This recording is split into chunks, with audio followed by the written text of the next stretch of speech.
What's up, you guys? Sean Ross Sapp. It is September 5th, 2022.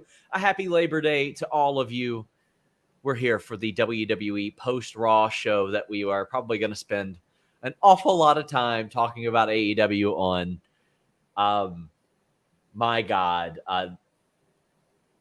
By the way, we got Denise Salcedo here, who just busted it and got back from Chicago to LA.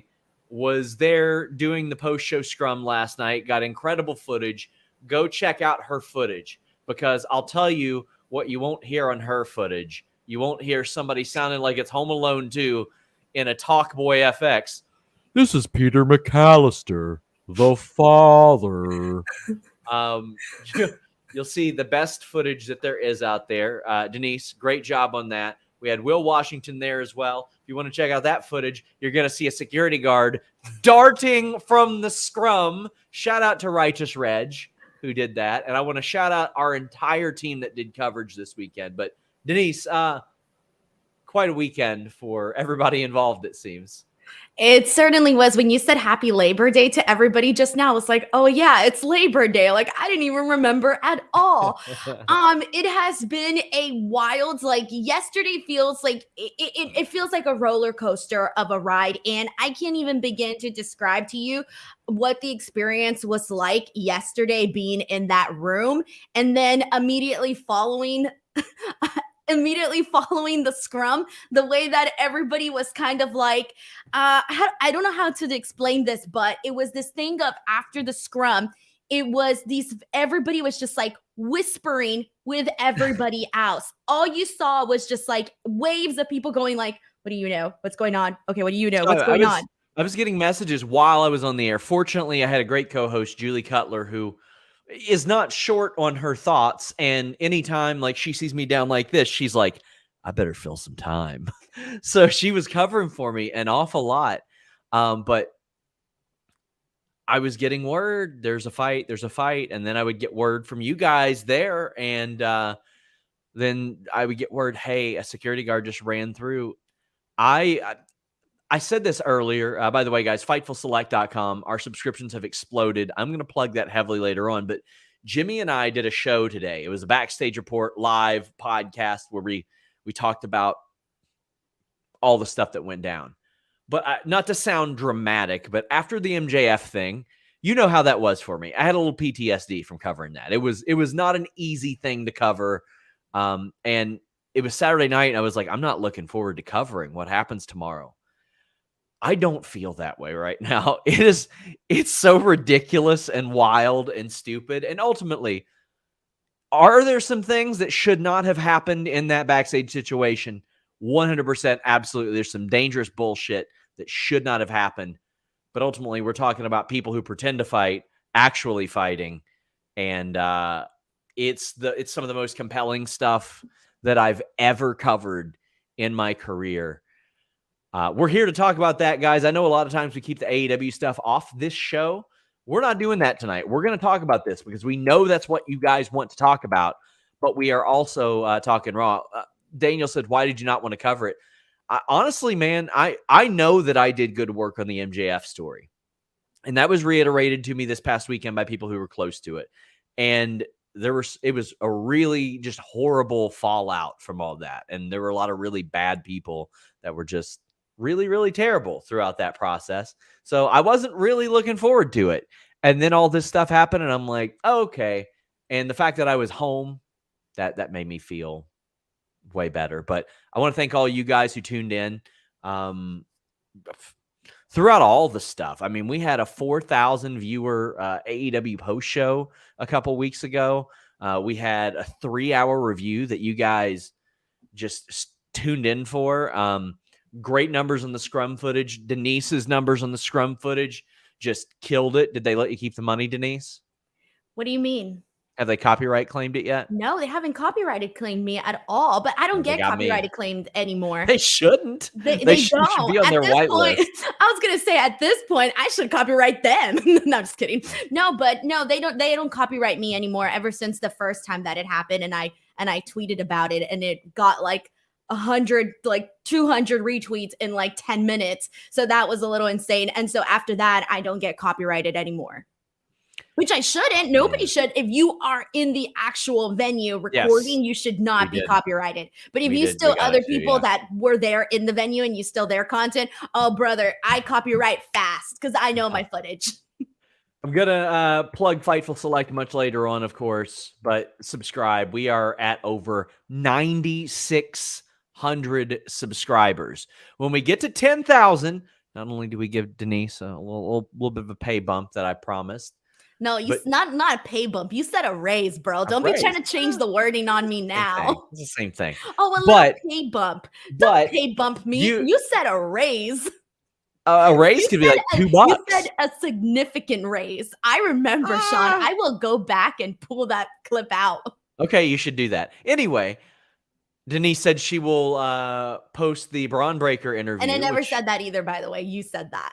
Well, I said that.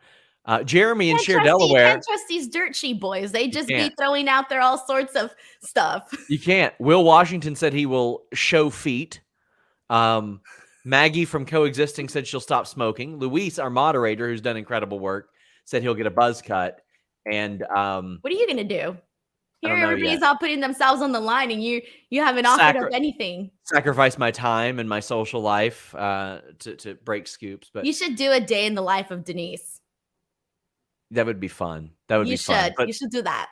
Get in your super chats. Get in your humper chats. Please leave a thumbs up on this video. We would greatly appreciate it. It would mean an awful lot. Humperchats.com. And you can get super chats here on youtube.com/Fightful. Let's get into it. Caden says Denise is a fan of furries. I did see the photo. What photo? You interviewed a furry this past weekend.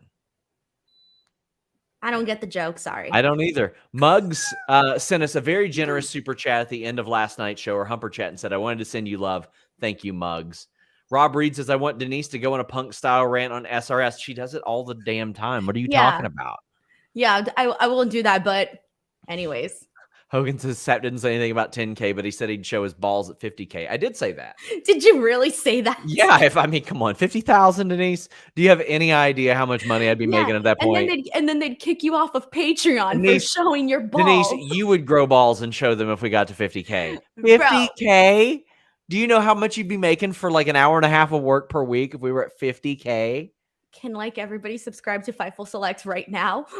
At this point.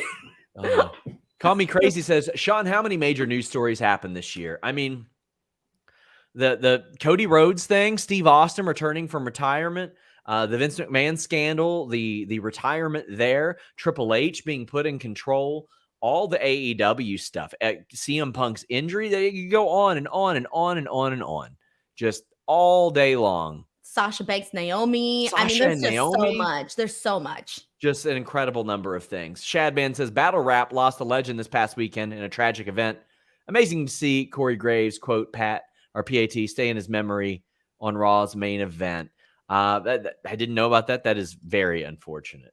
Sorry to hear that. Nicholas says, big shout out to Denise on the media scrum. Glad your video is getting big numbers. As a reward, Sean won't mute you. Well, I'm not going to commit to anything right now. Get us to 10,000. And you know what? I might not mute Denise for a month. Bro, I don't even care. You can mute me all I want. I'm still getting paid. Darth says, Denise deserves a raise. Justice for Denise. Sean Stickers with a huge super chat. Well, I won't say huge. It was a good one, though, Sean. It was good. Been watching you guys for a while, but never shared my thanks. I see the trash you all deal with online. But for me to you all, love the work you do.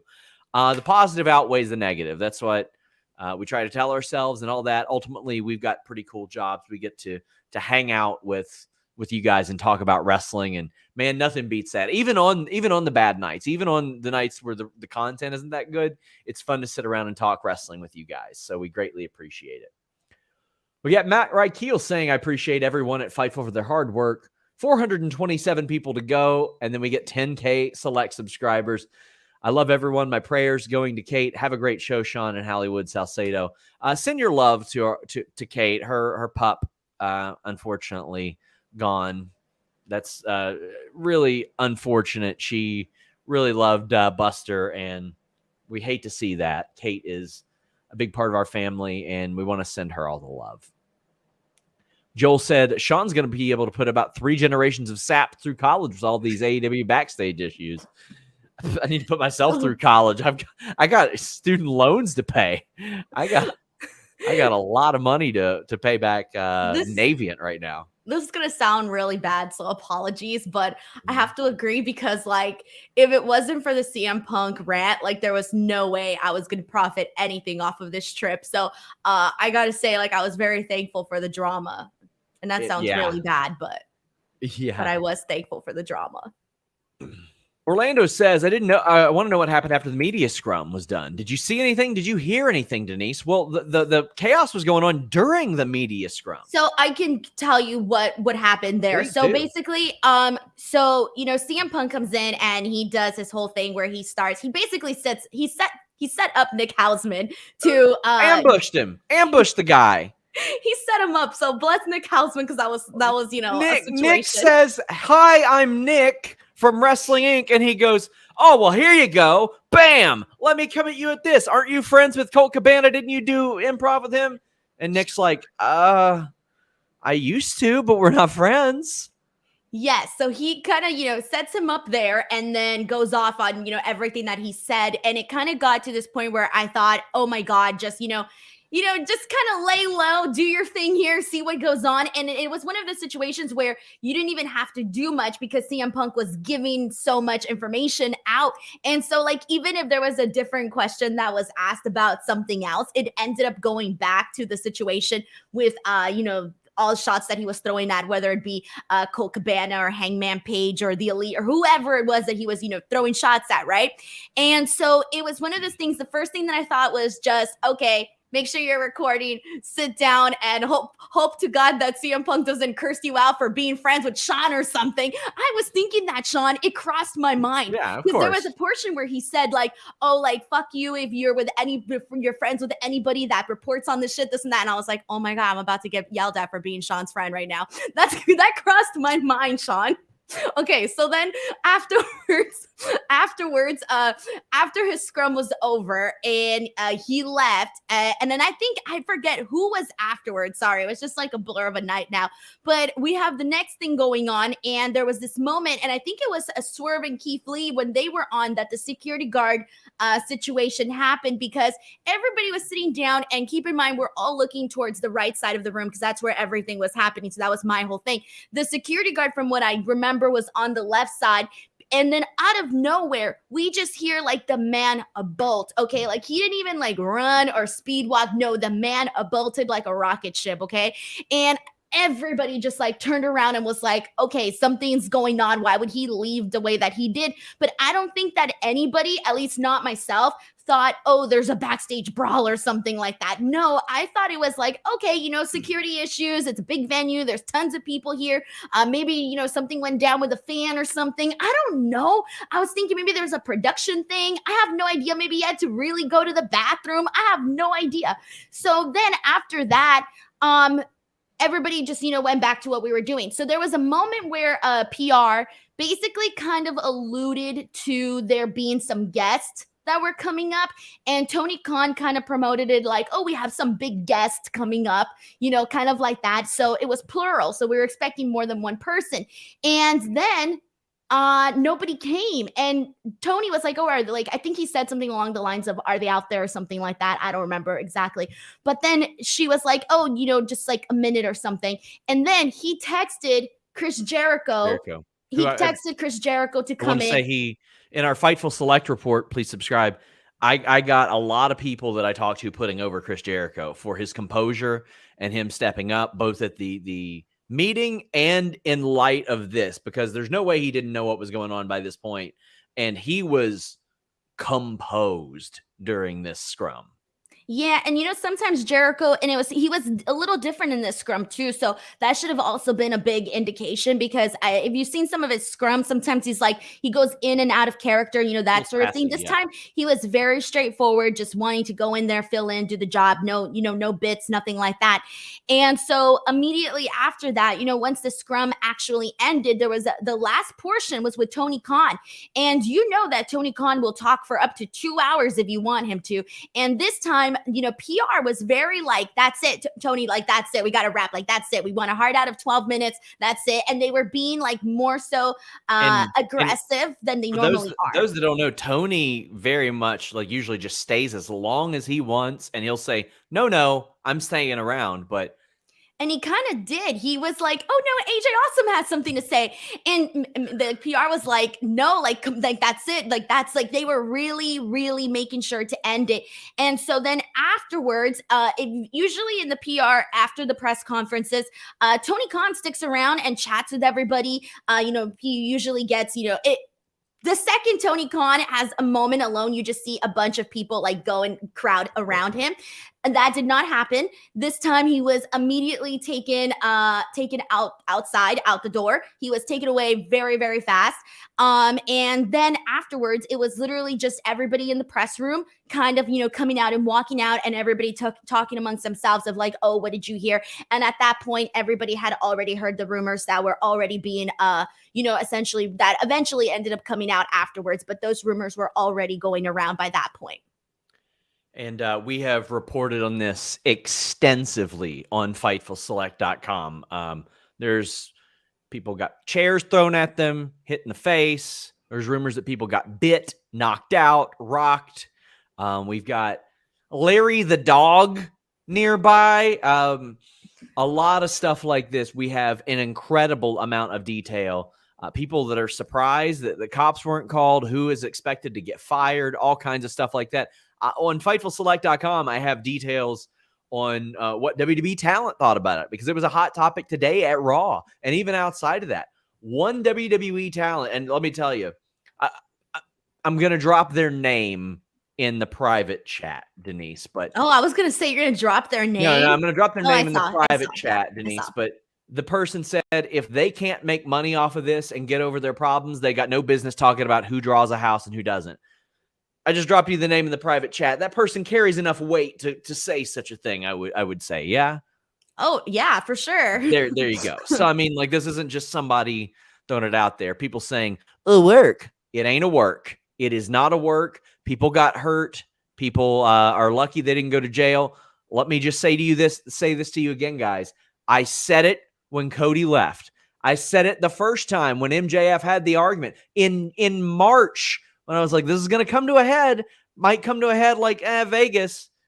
This is not a fucking work. Not a fucking work. And if you are in work brain, let me tell you, you're just going to take the tinfoil hat off, guys. The incredible amount of resources that it would take to go in and work dozens of media that have combined 5, 6, 7 dozen sources, and not one person has said it's a work. Come on now. It's even more than that too. I feel like it's just, when you think about how this looked, and obviously, we're not dumb. There's a lot of criticism right now as to the way that things were handled, and how, basically, Tony Khan allowing CM Punk to go off and say all the things that he said. Be honest, like, that was not a good look. That was not a good look for the company. And so to me, to like say like, oh, it's, a work and this and that, I'm sorry, but you don't want to get in a situation where like the president, the owner, doesn't look like in a positive light. Like, that is not something that I think is necessarily a good thing. So for me, and I had like, there's people asking me like, what do you think? Like, do you think this is a work? This is not a work? I was like, bro, all I can tell you based on based on my personal experience and what went down at that media scrum and all the tension and just like the security guard and even everything afterwards, there was just a lot of things that basically said like, this is not a work. And then even afterwards, like, there's a lot that's like being talked about. There's all of these rumors that I've heard, obviously, some of that stuff's already out. Some of that stuff isn't out. But based on like rumors and stuff, like, I'm personally connecting the dots, and the dots are connecting. Like, let's just like, that's the best way that I can describe it. The dots are connecting. Oh, by the way, guys, if you post blatant misinformation in our chat in order to, just troll, you're gonna get banned. We're not here for that. So we're gonna make sure that isn't done. If you're if your limit of this is WWE sucks, AEW is trash, we don't want you around in our chat, go troll somewhere else. We don't want it. We don't need you doing anything like that. We've got a wealth of super chats about this. Reductive says, Alexa, play Bad Blood by Taylor Swift. Johnny Hustler says, anyone who reports on that, wouldn't it have been everyone in the room? No, so there's a big misconception about that. Like whenever I see people say, you need to ask this, you better ask this, you need to ask this. Listen, guys, this is a media scrum. This is not a journalist scrum. This is not a reporter scrum. This is not a just dirt sheet boy scrum. This is not that. It ain't me, Dave, and Mike Johnson hanging out in a room. Denise Salcedo does not report a bunch of scoops. AJ Awesome did not report a bunch of scoops. And I see people taking shots at AJ all the time. He's a kid. He's got an interview channel. Kid. He's media. Who cares? Like, media isn't all the same. I've always said this. You can have a wrestling website that's all about donuts. Who gives a shit? You get the credential, go there and ask your question about what kind of donut Swerve likes the most.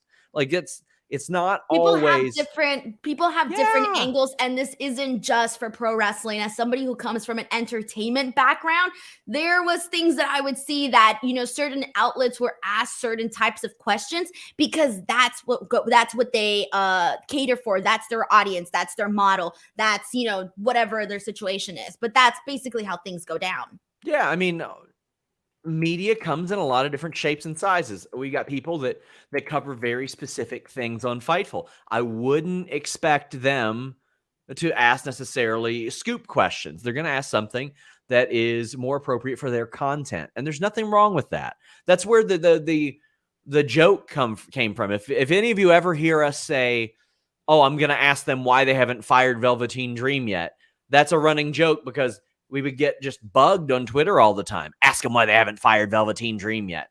Well, they ain't going to answer that question. We ain't burning a question on that.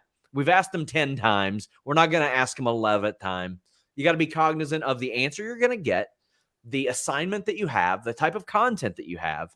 There's an awful lot of that goes into that more than just grill them about Velveteen Dream. Well, also too, like whatever you're there for is technically what you're supposed to be like focusing on. So if we're there to do an AEW all out media scrum, that's what the media scrum should be covering. Yeah, it's supposed to be about the specific thing. I like Jeremiah Lasky says, I'm thinking about biting my coworker at work now. Joel Wood says, the really disturbing part to me was Tony was just sitting there not saying anything while Punk was running down people that help build the company he runs. Here's my thing. Like, I'm just from an outsider's perspective, though. Like, first and foremost, like, I completely agree. It was shocking, like you're supposed to be like, nah, bro, like, don't do this publicly. Don't air your dirty laundry, that sort of thing. Let's keep it behind closed doors, right? Like, step up and not let this happen. But part of me thinks that now, like, the bigger story is there. Why didn't Tony Khan say anything? Why didn't Tony Khan stop CM Punk? Why? And I think that's where the story's at. Yeah, me too. What type of relationship does he have with the Young Bucks, with Hangman? And I mean, listen, there ain't no way I trade Hangman, the Bucks, and Omega for whatever Punk's got left in the tank. All due respect to Punk, I think he's a phenomenal performer. He's a huge name. But there's a lot more, I think, left in those four performers that he buried than what is left in CM Punk at this stage. And I don't think that's controversial to say. But here's the thing too, Sean, and this is where I kind of feel like, a lot of people, I don't know, what people are saying or whatever, but it's like, here's the thing though, when you are an EVP, you're not just supposed to think, what's the best thing for me? What's the best thing for my buddy Joe? No, you have to think about the whole entire company and the best interest of the entire company, not just your friends, not just you, not just your group. You have to think about everybody.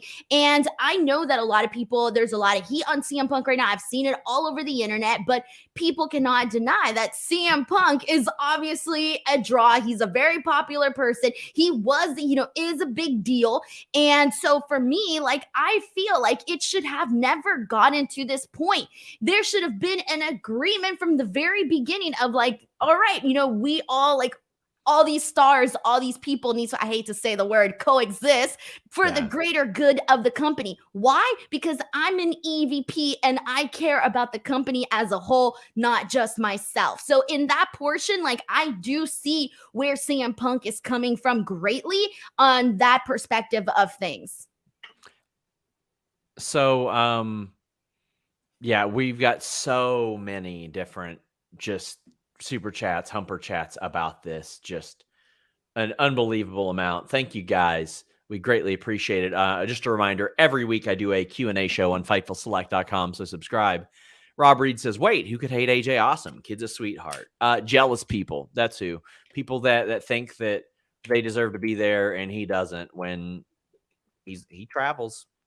He comes there. He gets his content. So go do the work and maybe you'll get invited too.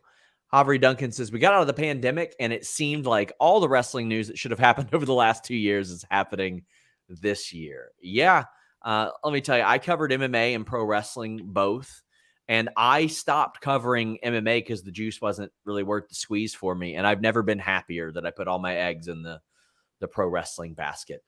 We are going to go back and forth between Raw and this because this is what everybody is talking about. I almost feel like we should save Raw until after with this. Oh no, we Raw would be about 2 minutes. So we're going to talk. We're going to talk a little bit about it. Edge promo. Rhea officially makes Dom a sub. Omar says, story-wise, Rhea pegged Dom since she's his daddy. Bonus points if Denise knows what I'm talking about. Yes, I know what you're talking about. What is he talking about? I'm not going to describe pegging on the air. Okay, just making sure. Anyway, you got Ray. He's out there. He's like, no, I'm so sorry. I'm so sorry, Edge. He's my son. And Edge is like, your son is an adult, and I'm going to beat his ass. I love it. Finally, I feel like Edge saw my tweet or something, was like, bro, finally someone said he's not a little boy. He's a man.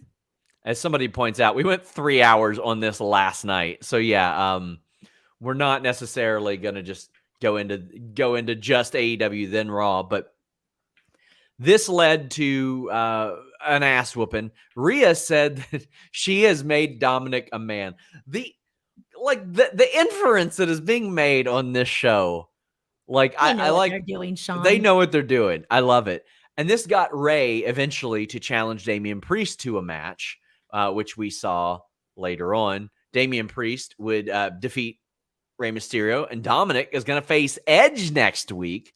Man, Dominic, he needed to be freshened up. Damian Priest is so good in the ring. Rey Mysterio is still so good in the ring. This feud is a little played out even with the freshened up aspect of it. I was already ready to see Edge and Dominic from here. But Rey badly wanted to see this, so this is a harmless way to continue this feud. If you're looking to bridge that gap until you get Edge there next week, what'd you think of Edge, Dominic, Rhea, Damian Priest versus Rey? The whole lot of it. Okay, first and foremost, who would have thought Rhea Ripley is saving Dominic Mysterio's career right now? And by that, I mean, there was no interest in Dominic prior to this. Like, we all, bless his heart, but there was no interest in this Mysterios. They were like at one point the most like non-interesting act in WWE. Okay. Like there was nothing there. It was like, oh yeah, there's some, like after the father and son thing wears out, there was nothing there. So the fact that they completely livened up this story, and now today he was like a big focal point of Raw. Like if you tell me like, what were your 3 takeaways from Raw? Well, the first one, there was a lot that went down with Dominic. So, given that, I feel like, dude, it's kind of cool that we're finally seeing something happen there. And I'm glad that Edge did the whole, he's a man type of thing already. And I'm thinking like, that's obviously good. You need to keep doing that, keep saying that. And then on top of that, there was a moment where Rey Mysterio said that he was, he's sad, he's heartbroken that they separated him from his son and this and that. And there was a really funny moment where he said, they're poisoning his mind. And I'm like, bro, you're acting like this is the first time Dominic Mysterio watched porn in his life because his mind is being poisoned. And then I thought, well, there's been a bit based on the assumptions, there's more than that going on. I love it though. I love the insinuations, and they obviously know what is being talked about on the internet, and now they're just playing it up. Consider me a fan for the most part. Rob Reed says, Dom needs to wrestle bigger. That clothesline on Ray looked great. It did look great. It looked really, really good. Trey says, the things I do to switch positions with Dom, I'd never watch a baseball game again. That's my entire life. Jesus Christ. I think that everybody did pretty well here. It was a natural progression of this feud. They had to go to it. We've got back to the AEW. Tony says, my biggest question is, do we have anyone on or off the record who can confirm that Punk tried to influence Tony on Colt's contract? No, we've got a lot of people on background, a lot of AEW talent on background that believed that was the case. And I want to address this. Somebody says the EVP spreading rumors to Meltzer and other media to quote, Sean isn't off the record enough for you. They all reported or mediated it for weeks. Well, Ice T, you're fucking stupid. Because I said here on this show last night that I have never, not once in my life, spoken to the Young Bucks or Kenny Omega outside of our interviews. And those were set up by third parties. So this is not what happened. The EVPs did not spread rumors to me who reported that that's what talent thought. And talent did think that. And you can have a couple of talent all they want come out and say, this didn't happen. Well, maybe it didn't happen, but that's what talent thought when he was getting cut. That was the perception of it. And all we can do is sort of report that. It's wrestling news. You're going to hear some rumors. We ain't reporting on politics here. You're going to get some gossip and rumors. That's just the nature of it. Fightfulselect.com. Johnny Hustler says, I'd argue that Rhea is the most interesting part of the entire Judgment Day. She is. I wouldn't fight you on that at all. I wouldn't fight you on that whatsoever. She's the one, like, everybody's talking about her and Dominic. And whenever there's all these moments, she's the one that's like taking on all the guys. She's the one that's helping them win. This is a win for Rhea Ripley. Lots of super chats about this. Bill Mitchell says, I'm curious to know just how much porn Denise watches. What? All because I said he wasn't poisoning his mind all of a sudden? It was very highly insinuated. Tony says, the way Rhea was presented tonight made it seem like she's the leader of the group. I wouldn't mind that. Why not? They're all her subs. All of them.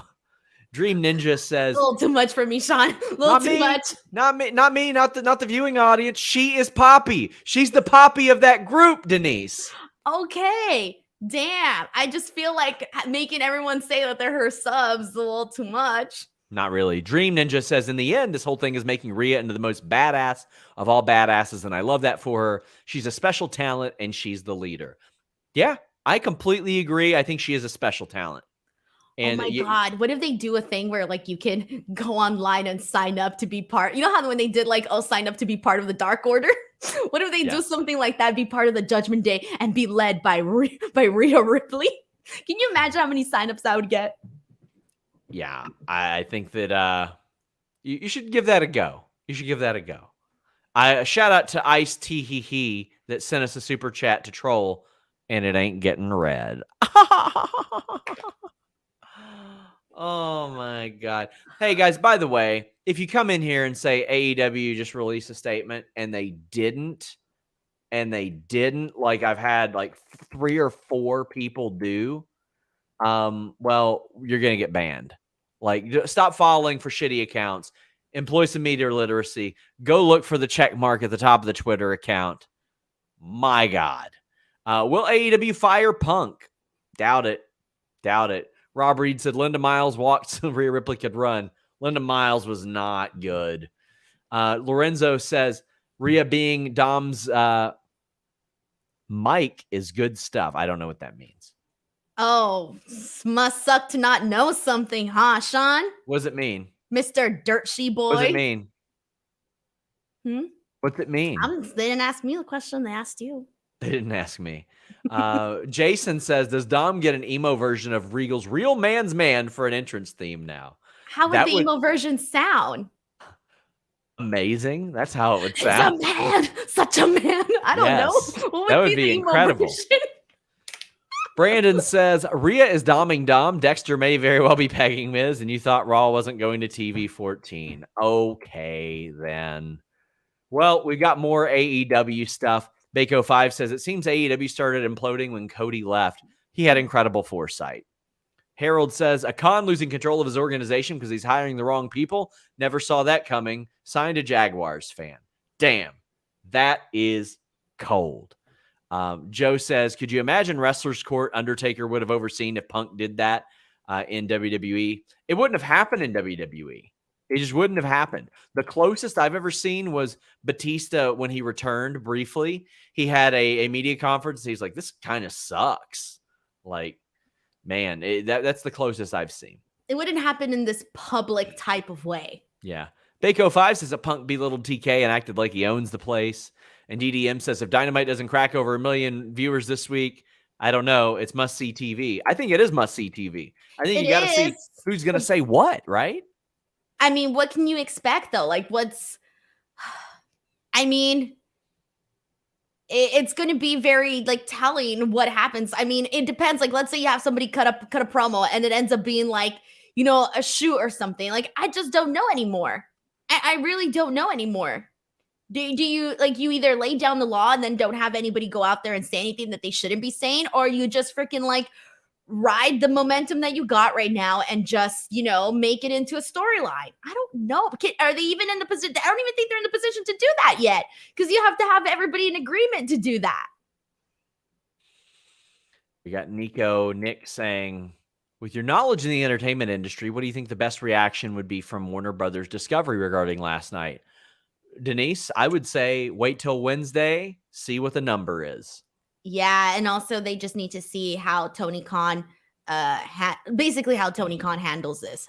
That's the big, like, test, because that's going to show, like, a lot of their, like, trust, right? Like, you got to have that trust in this person. So depending on how he handles things, I think is going to be, like, everybody's going to be keeping their eye on that.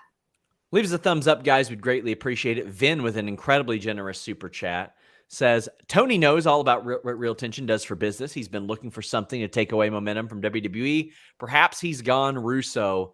You guys have great chemistry and charisma. Love the hair, Denise. Fond memories of Riverfront Stadium. I have fond memories of that ashtray-looking stadium as well. I love our newer ballpark. It's 20 years old.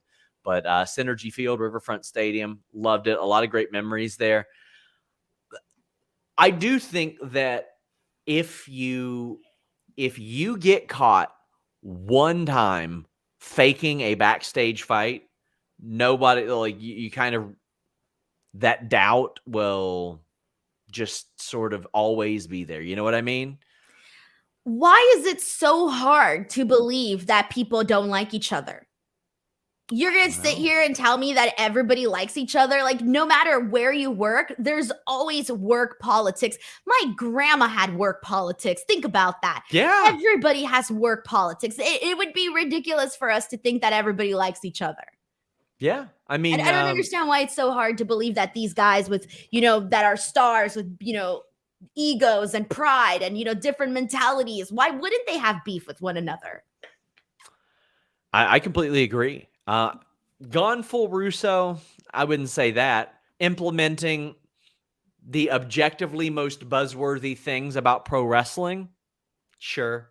I mean, I don't see Tony coming out here and he ain't told me that anything we've reported is wrong. You know what I mean? And let me tell you, in the past, if he feels like there has been a slight or there's been something incorrect, he'll let us know. A lot of these execs will let us know. WWE officials let us know. Impact, when ROH was still around regularly, they did as well. GCW, like, they let us know if we report something that they're like, oh, that's not right. They're not dumb. They see the buzz this causes, but there might be illegal stuff at play as well. Well, yeah. Fluctuation says, is there any more details surrounding Ace biting Kenny? Like, where did he bite him? Well, it's a very generous super chat. Sorry that I don't have an answer for you, but I don't have an answer for you. Okay, okay, depending on where he bit him, does that change anything? Yes, I think so. Okay. A little bit. What's worse? Where's the worst part to be bitten? What's the lamest and the best? If you're part? like trying to bite a finger off or something like that, that's bad. Or a nose or something.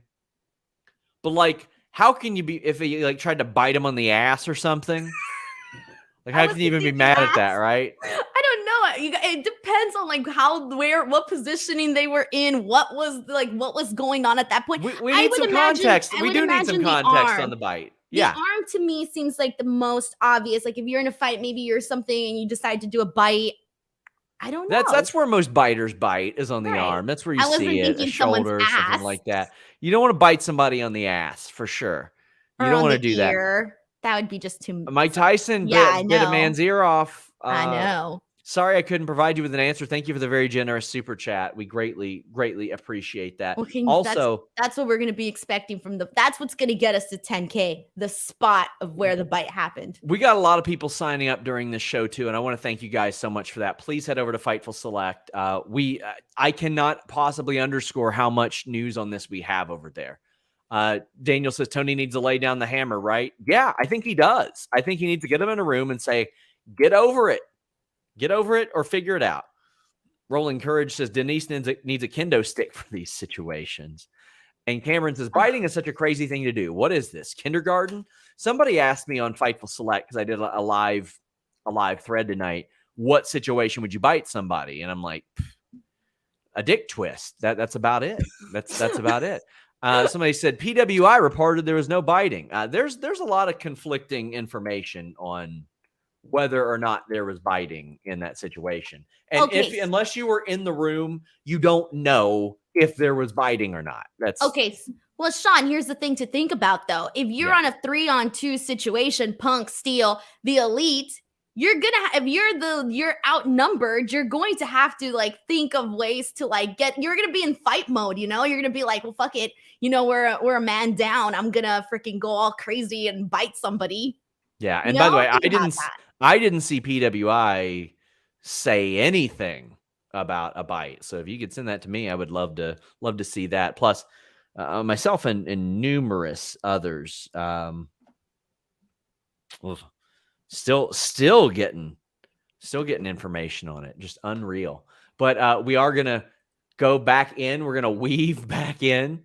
We had the return of Braun Strowman after an incredible 4-way tag team match. Los Lotharios, New Day, Street Profits, Alpha Academy. You got Concerned Citizen saying, I found it interesting that right after Braun's segment, they had Raquel immediately come out. Any info on that and if Braun will stay on Raw or move to SmackDown? Well, he's going to SmackDown, but it was just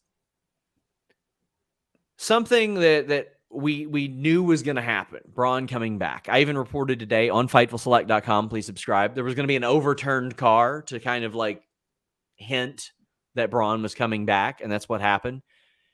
Braun looked like $1 million.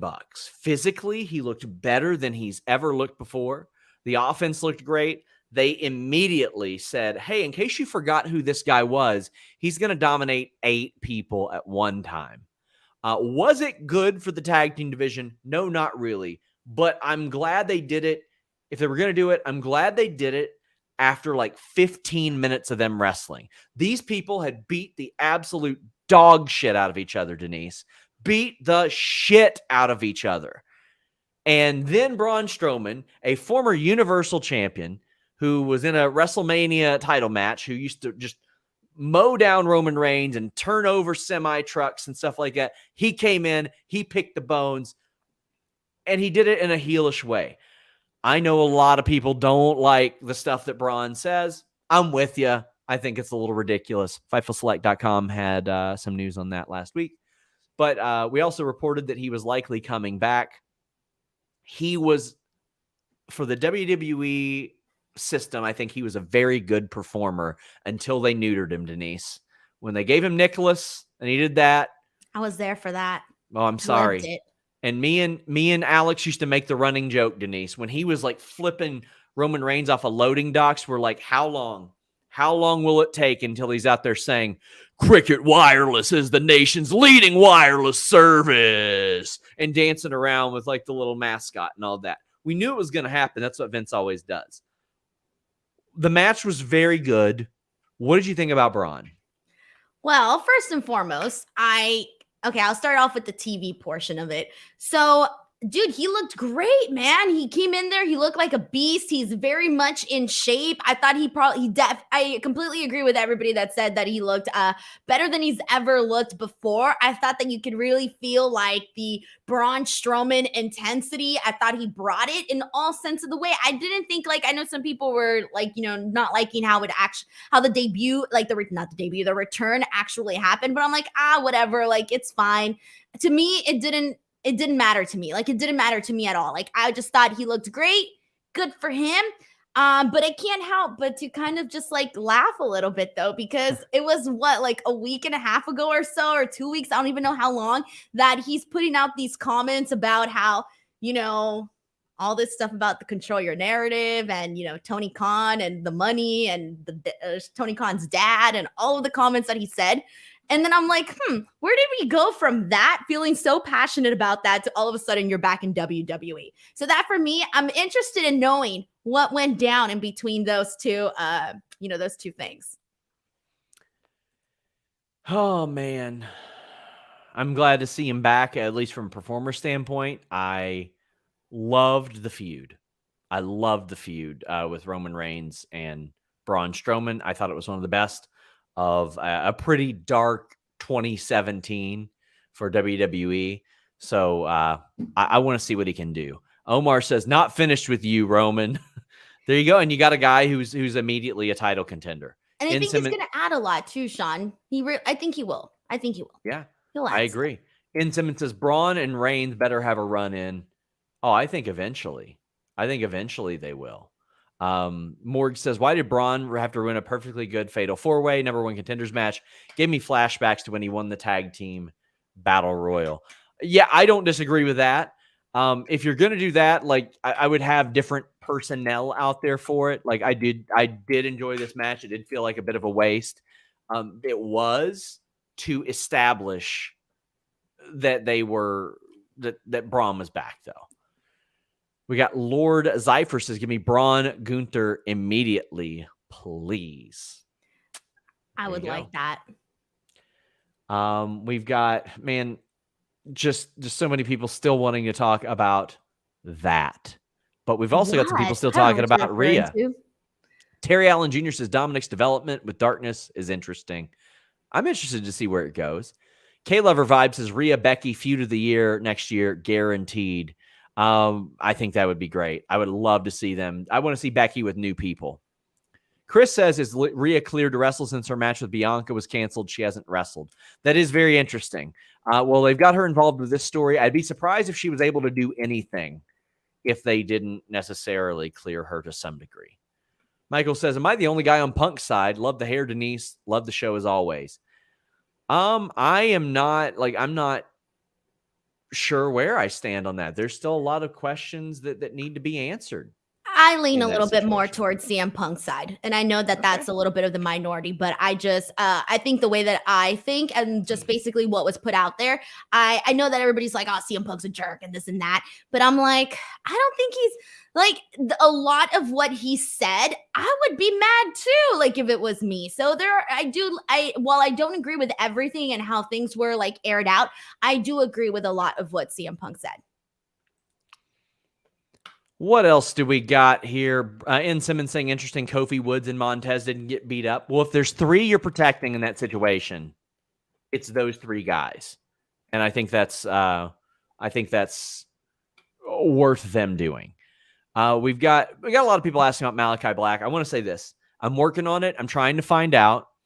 I'm not going to pry into his personal life or anything like that. That's not what I want to do. So if you want to ask questions about that, you're going to waste your time and money. But we did get that interesting moment though during the show, and I don't think it was aired on TV where he did like a bow, like this type of bow, like I don't know if it was a goodbye. I don't know what you want to call that bow, but he did that. Yes. Muggs says, I'm still confused. Punk's issue with Hangman. I've read your report, SRS, about the issue that Punk had with the Hangman promo. It appears that Punk is very thin-skinned. I felt bad for Hangman. Yeah, it's just when that happens, you never know the circumstances necessarily surrounding it. I can tell you that almost everybody that I talked to felt like Hangman was selling a pay-per-view. and you do have to sell that pay-per-view. I don't get how he almost compromised $1 Million Gate. Because I remember when that first came out, my initial thought was, what did Hangman Page say? If it was something that was like really like out there and outrageous, I feel that it would have been like instantly like, oh yeah, it was probably this moment where Hangman Page said this or that. I had to go back and like watch clips and see what it was that Hangman Page even said that would trigger CM Punk in this situation. So yeah, I feel like the Hangman Page stuff, I wasn't necessarily like, I feel like Hangman kind of got in an icky situation there, but I don't think he did it on purpose though. I think he was trying to sell a pay-per-view. Indeed. Hamlet says, how can Tony Khan ever trust Punk with a live mic again? Well, you have to be cognizant of that, right? I mean, did it create a ton of buzz? Yes, it did. However, like there's just, is that the type of buzz you want? Any buzz is good buzz, right? Isn't that what they say? Good I will say this. Bad publicity. I don't know. It's good for us. Yeah. It's real good for us. I mean, you're about to get a raise out of this, Denise. I am. And also my video's it may already be at 400K, but the last time I checked prior to this post show was almost at 400K. And it's ranking like the highest too. So I was very proud of that. Thank you to my search engine optimization skills. Yeah. Utark says, what if EVPs had a hush campaign where talent were made to believe Punk had something? If this happens, Punk validates his meltdown for me. Yeah, I mean, does Punk have some qualms? I'm going to say absolutely he has some qualms. There are absolutely some real qualms he has. I don't think that... and you can't blame the guy. I mean, come on, even the part where he was saying about, I hate to bring this up, but the whole part about Colt Cabana and the money being in his mom's account to hide it from CM Punk while CM Punk is paying another man's bills. Think about that. Come on. And let me tell you this. Had I tried to reach out to Colt Cabana in the past about this, yes, but he wouldn't say anything. Like it was just straight outright told that. Like, nope, not going to talk about him. Okay. All right then. Michael Key says, I heard Punk killed Omega with a grenade. Oh man. By the way, the person who says that they sent me the PW Insider article about the no biting, you're gonna have to DM it to me. I can't possibly see with the filters I have on tweets. Mind Meat Rana sends a super chat. Big thank you. Luis will keep his eye out on that. Nick says, does Tony Storm have heat with Thunder Rosa after she threw shade at her during the scrum? I don't know if she's got heat with Rosa. Rosa seemed to have liked her, but it did echo a very common sentiment of, we'll see how hurt she is, the lost smile thing. I've been trying to find out as much as I can about it, but there's not a lot of detail being handed out about what that injury actually is. I know everybody took it as shade, and it may be shade, but there was a part of me that thought that it was absolutely feel shade. Like it was 100% really shade. I kind of felt like maybe she was doing the whole like, well, if you guys are saying about it, I might as well throw this in there.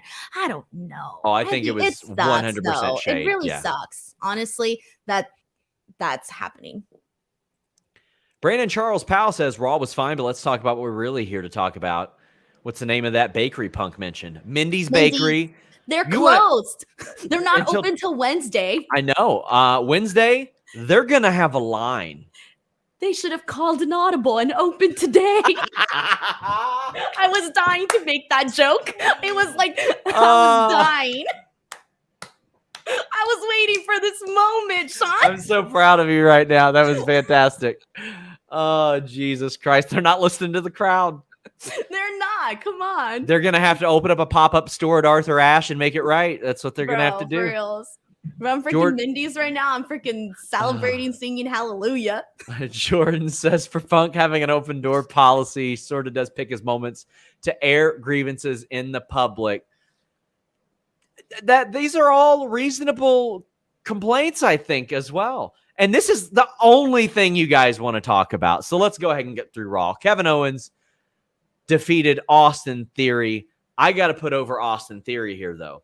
He slipped on the mic, and when he slipped, he blamed it on his jaw hurting because Tyson Fury hit him so hard.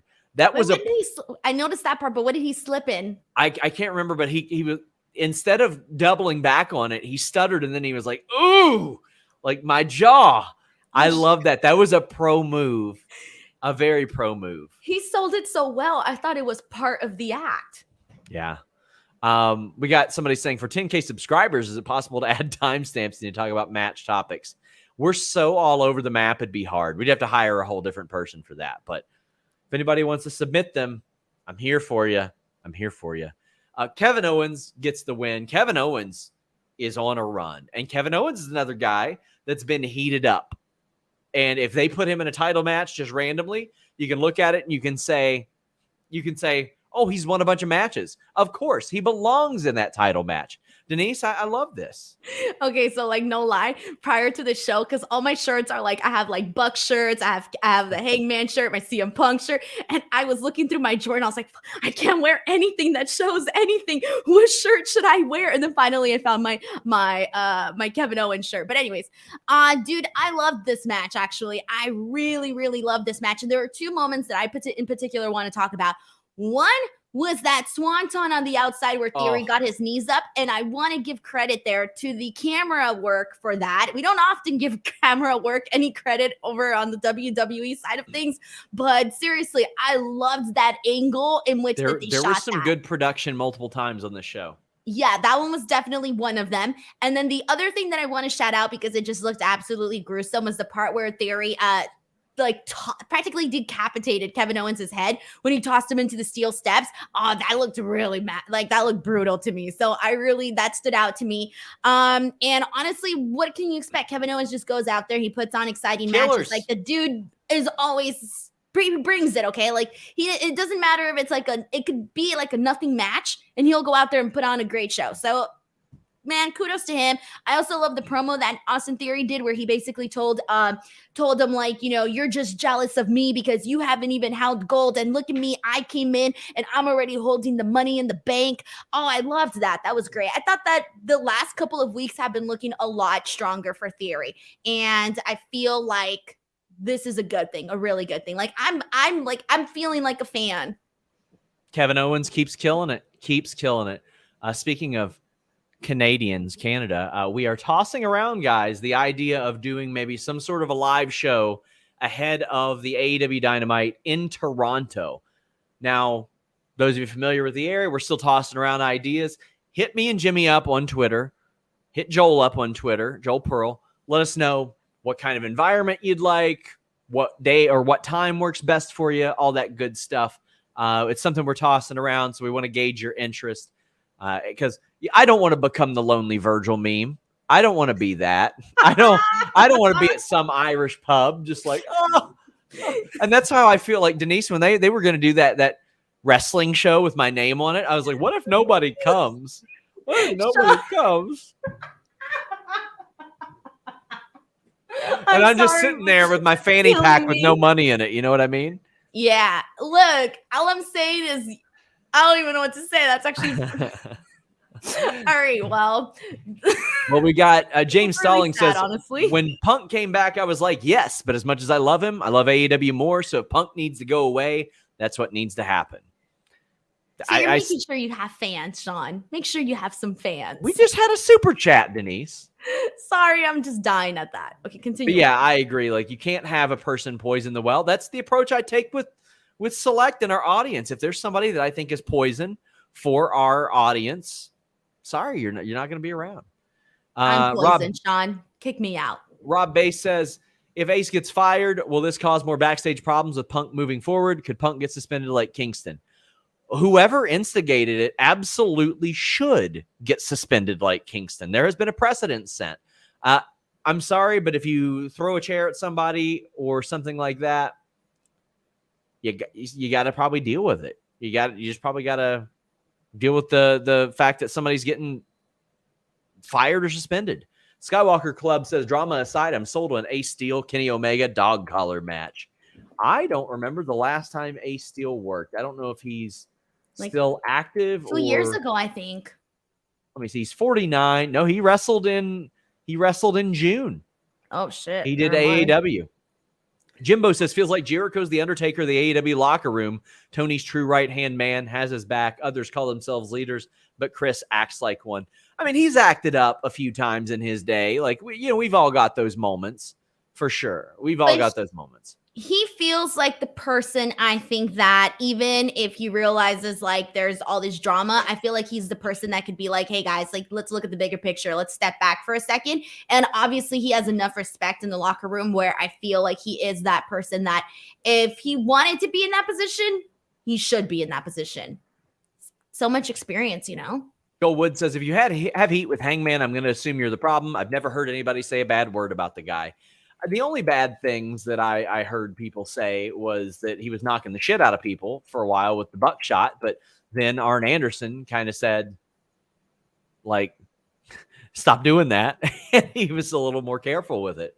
A funny quote I got about that, Denise, one time, I was asking people who had taken the buckshot. I'm like, how was it? And Carl Anderson goes, oh, it was light. If anybody hits me hard, I'm just going to quit. Aw, nice. I was like, all right, there we go. But we got more super chats. Ruben Hidalgo says, all this Punk elite drama makes me wonder how publicized the Click shenanigans would have been if social media was around in the 90s. But you know what? The Click was known for their partying ways. They were known to kind of get out there and do their thing, Denise. Denise, how hard do you like to party? I party so hard. I'm like the hardest partier ever. Well, Denise, yes. We've got a product that's going to help you. I'm so excited. What is it? It's my friends at Z-Biotics. Please check out our new sponsor. And you know what, Denise? I'm going to go to a pre-recorded ad read because this is going to be a long show. And okay. I need to use the restroom. All right, fabulous. Play the ad read.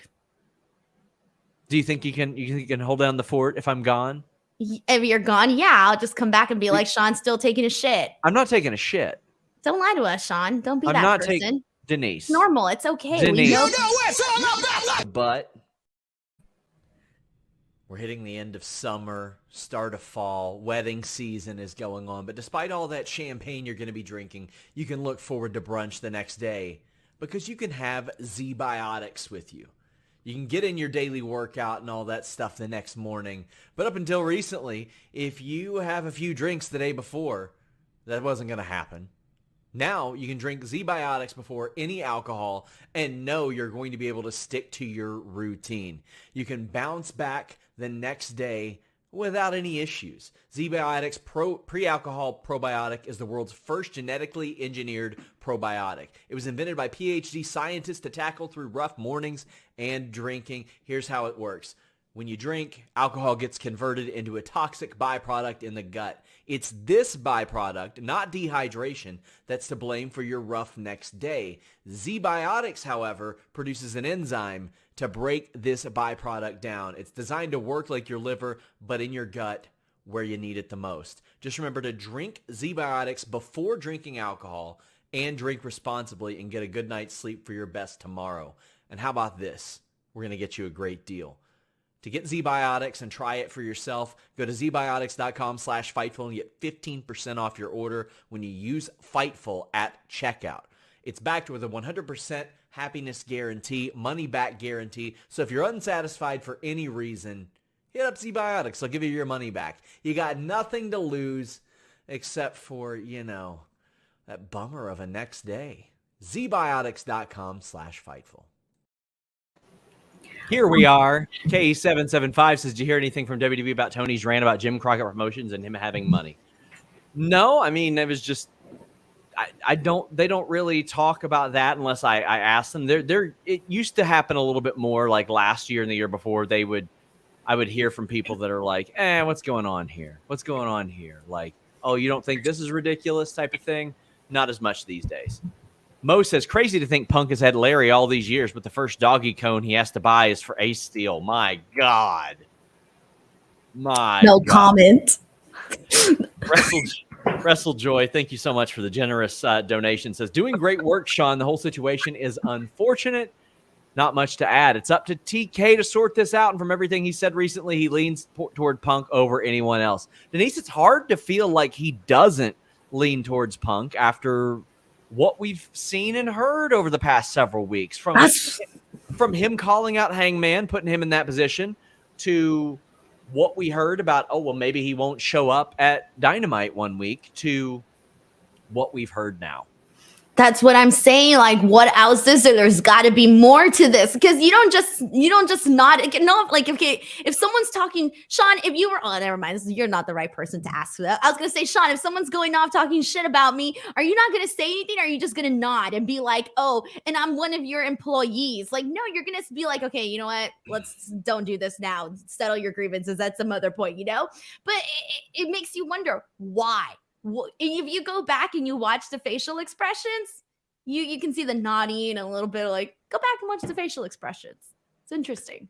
We got Jordan Scott saying, do you think the public drama stops here, or the next BTE will be one to watch for more from the other side?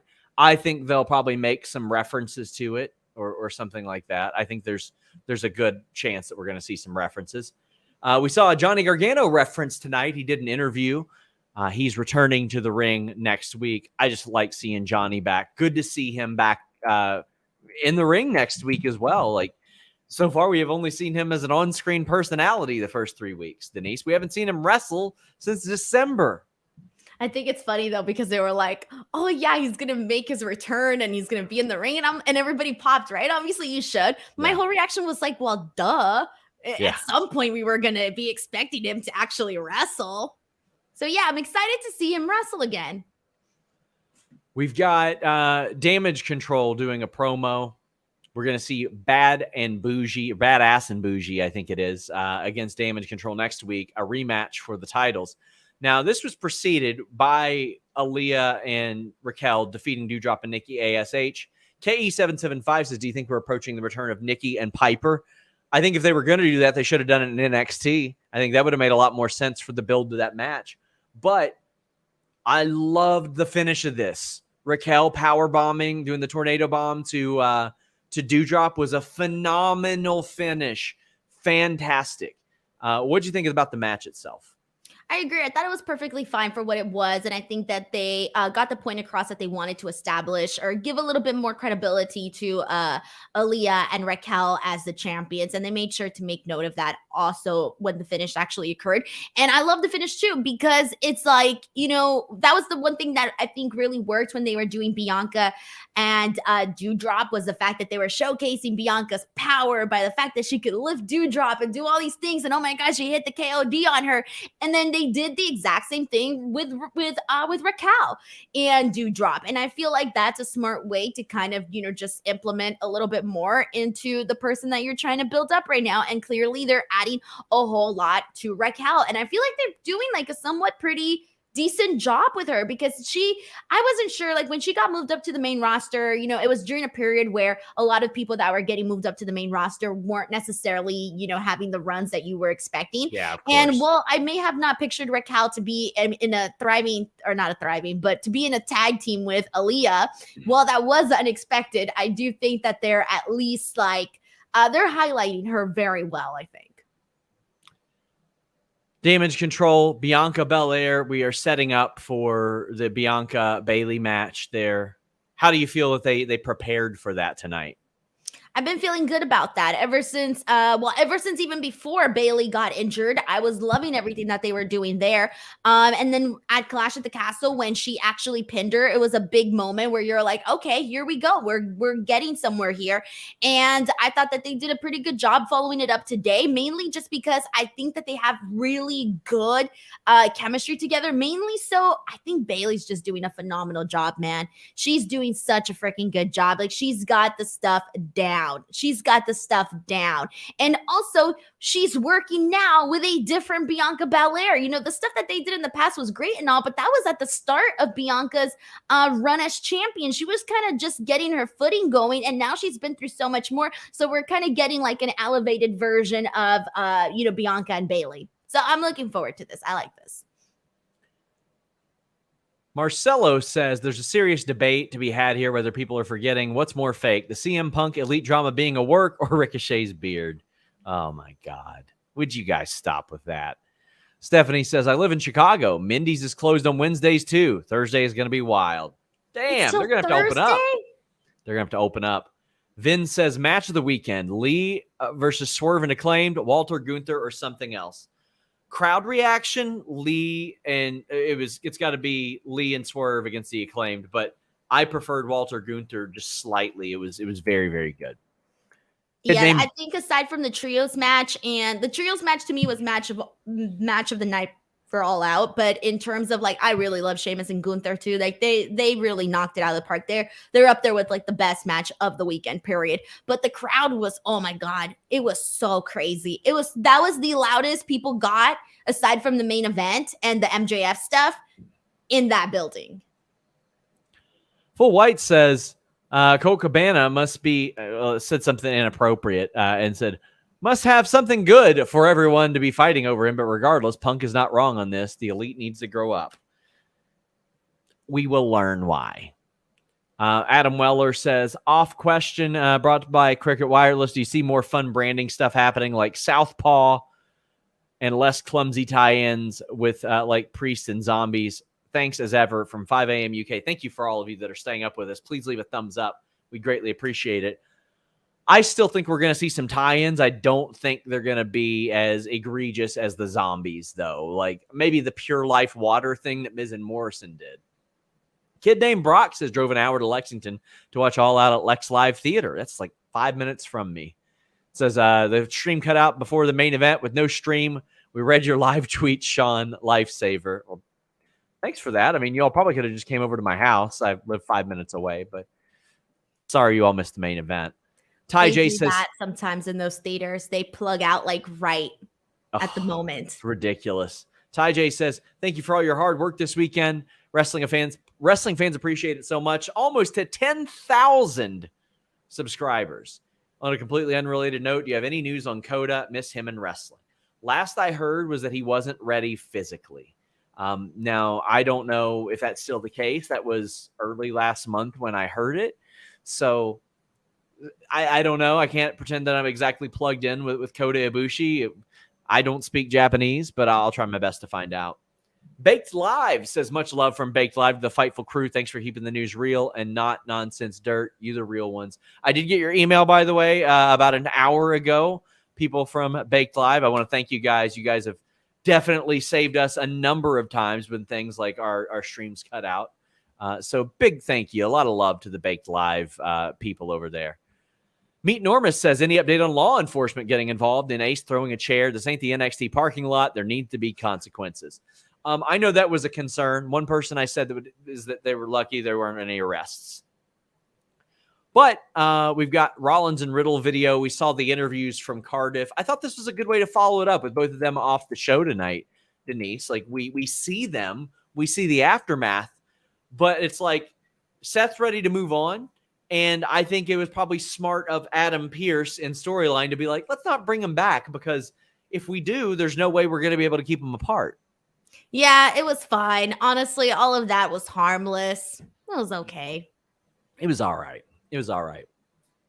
Well, we've got some super chats about Cody. Heartless says, Wody Wodes, because W Cody. He had great foresight. Heartless says it's fitting that Cody is injured right now because all of us would wonder if he would reference AEW drama in any way if he was around now. I don't think he would. I feel like he really wants to put that in the rear view for now. And I feel like, based on the conversations that I've had and the people I've talked to, that he does wish them well. It's just he wants to do something else, and probably was a good thing. I know it was a good thing in retrospect. Well, Triple H coming back was good in retrospect for the United States title. We see a cage match between Lashley and Miz. The work being done to reestablish the Intercontinental and U.S. titles, Denise, is great. We are immediately being told every week, oh, the IC title means something. Here's one of the greatest matches you've ever seen. The women's tag titles mean something. It's going to main event Raw. The U.S. title means something. Here's a tournament for it, and it's going to main event Raw between two people who used to hold the world title in a cage. They have done incredible work to make this matter. The match is like, it was okay. It was fine. But to me, it's the perception of this match. There wasn't a lot on this show that blew me out of the water at all. Like, to me, this is one of the more tepid, like, shows. But let's be real. We had a lot of other bullshit on our minds. But I thought this was fine. I didn't walk away saying, this Raw. Because stuff like this goes a long way for me, Denise. Yeah, I agree. I think there wasn't like anything that was super like in-ring wise that was like spectacular on today's show. But I mean, it's like the Rhea stuff with Dominic, that was one of the top things. Obviously, Braun Strowman was going to be talked about, which honestly, I feel like the Braun Strowman stuff doesn't even feel that big. I feel like we talked more about Rhea and Dominic than we did Braun Strowman. But aside from that, I agree with everything you said about, just making the title seem like more, especially given that the last few years they hadn't really been doing much with them. But what I in particular liked about this is, truthfully, if you would have told me, okay, the main event's just going to be Bobby Lashley versus The Miz, I'd have been like, I don't really care, to be honest. I don't really care. But I think the fact that they added the steel cage, to me, it's like they were fully aware that maybe not everybody would be super interested in this main event. So they added the steel cage. And this is what I did like, though, that they actually utilized the steel cage. Yes. There's been a couple of these matches where they have a cage and it's like they didn't even use it. No, they actually used it in this. And I appreciated that. I really, really did. I thought it made the match a lot better. And then the ending, I loved the ending with Dexter Lumis. You got a great screenshot of it. I'm going to post it here. Yeah. That was phenomenal. And he chokes out Miz in the ring with an arm triangle. I don't know what's going on. I don't know what the end game is, but I'm entertained by this, Denise. It's funny. Every week it pops me. He's in the back of the SUV, or he's a riot police guy, or he slides out from under the ring. It's funny stuff. Like, I enjoy it every time. They insinuated butt stuff, which we discussed heavily last week. I mean, you all told me I was crazy. You told me, right?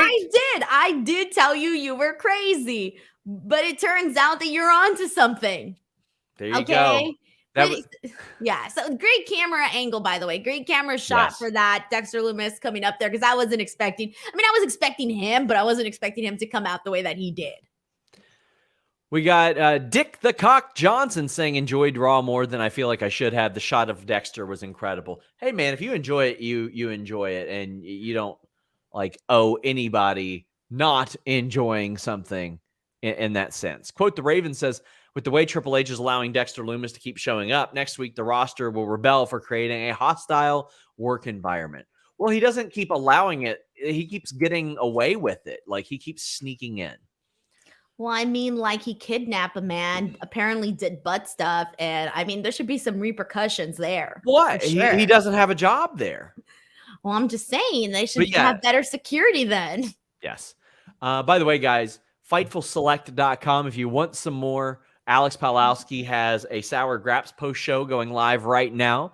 We're going to have just a ton more news. Every Ace Steel CM Punk update you could possibly want.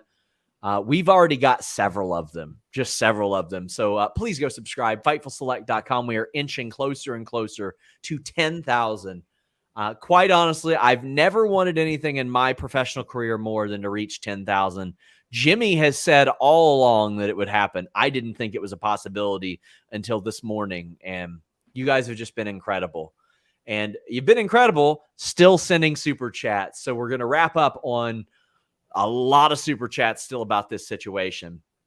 Heartless says, Sean Ross Con at Sean's house is better than VidCon and TwitchCon. And Kid Named Brock says, we all eventually gathered and watched the main event on someone's phone. Someone streamed it on their Instagram. Great hair, Denise. No. Oh, that, man, I wouldn't be able to watch on my phone. It'd be too hard. KE775 says, have you heard if Triple H has met with Ali, Cedric, T-Bar, or Shelton about things moving forward? Well, I don't know that. But I know that Shelton wasn't being used at all, and all of a sudden he is at the tapings every single week being used to some degree. Their history is well known. Dylan says, any chance Punk coming to AEW led to guys like Owens staying with WWE? I haven't necessarily heard that. I think WWE offered people a lot of money to keep them from going there, and that did it. Sheldon says, what do you think will be the consequences for this AEW short-term and long-term with Grand Slam right around the corner? I would immediately implement suspensions for who you deem to be the person that was at fault. I think in this situation, I don't feel like they can just suspend one person. I feel like if you're going to punish someone, you got to punish everyone as a whole. It's like the Pistons Pacers back in the day. Malice at the Palace. You got to throw around some suspensions. Rob Bass, we actually read that one. Stephanie, who became a Fightful member, big thank you, says, any word on changes being made to Wednesday's Dynamite based on the media scrum? Not based on the scrum, but maybe based on what happened physically. Right? Like that could have led to something. We don't know who's hurt, who's available, who's suspended. I would be more surprised. I would be surprised if it was the scrum as opposed to the physical stuff. Do you think they're even going to keep doing these after this? I'm pretty sure they're going to put talent that are like new and wouldn't go off. I don't think they're going to be putting like people that they can't trust. Or do you look at it as any good buzz is good buzz? I don't know. We are a day later, and that's all anybody's talking about, Denise. I know, and it was funny too because it was like, like at a certain time of the day where you would think like, oh, it would stop trending at this point. No, Steel was trending at like number 8, and you would think like, oh, enough hours already went by. No, like the trending stuff was like just getting like the ball rolling. CM says, do you think this is possibly the end of Punk and AEW, or at least the possible beginning of it? TK has to back up the Elite. He doesn't have to back up the Elite, and I haven't heard one way or another if that's the case. But I mean, there was word that Omega and the Bucks were talking about walking out last night. But that's interesting too, Sean. And let me ask you a question. Do you walk out just with one incident? It's got to be a buildup, man. I can't imagine leaving someplace. That was a big pretty one, right? Yeah. big one. Yeah, that was a pretty big one. Especially because Tony was like nodding and, and agreeing with CM Punk and stuff. But it's like, damn, though, like, I don't know. Nico says, do you think Tony would choose Punk over the Elite? As a fan of the Elite, that would be unfathomable to me. If it's all 4 of them, if it's Hangman, the Bucks, Omega, and even Colt. Listen, I'm sorry. I think that Punk is an invaluable performer. I think he's a great main event talent. He's a good wrestler. All 4 of those guys and what they've got in front of them, you've probably got another 6-7 years out of Omega, at least another 2 or 3 or 3 or 4 probably of him at a very, very elite level. The Bucks, you probably got another 7-8 out of them. Hangman, you got probably 10. I'm sorry. You hang with them. Sauron says, payment failed for Fightful sub. I tried, Sean. Hey, use our friends at nordvpn.com/Fightful. How about that one, Denise? This graphic's wrong. 4 months free. 4 freaking months free. Great deal on your plan. A 30-day money-back guarantee. Fastest VPN in the world. It works on all your devices. Maybe you want to get AEW Plus. Maybe you want the WWE Network back. Maybe you want to get UFC pay-per-views at a much more affordable price. That's what nordvpn.com/Fightful allows you to do. You can get a pass, a locker, a VPN, or all 3 thanks to their great tiers. And again, it comes with a money-back guarantee. This is what I love about our sponsors. If you don't like it for any reason, they're going to give you your money back. But it works on all your devices. It's got that threat protection, blocks online trackers, blocks malware, blocks annoying pop-up ads. NordVPN.com/Fightful. Browse safely and securely when you're traveling like Denise is doing all the time, like I'm doing. I got Cincy, Cleveland, Toronto, maybe Newark. I mean, good God, I just want a VPN for like me if I go to Newark. I don't trust anything around there. Newark?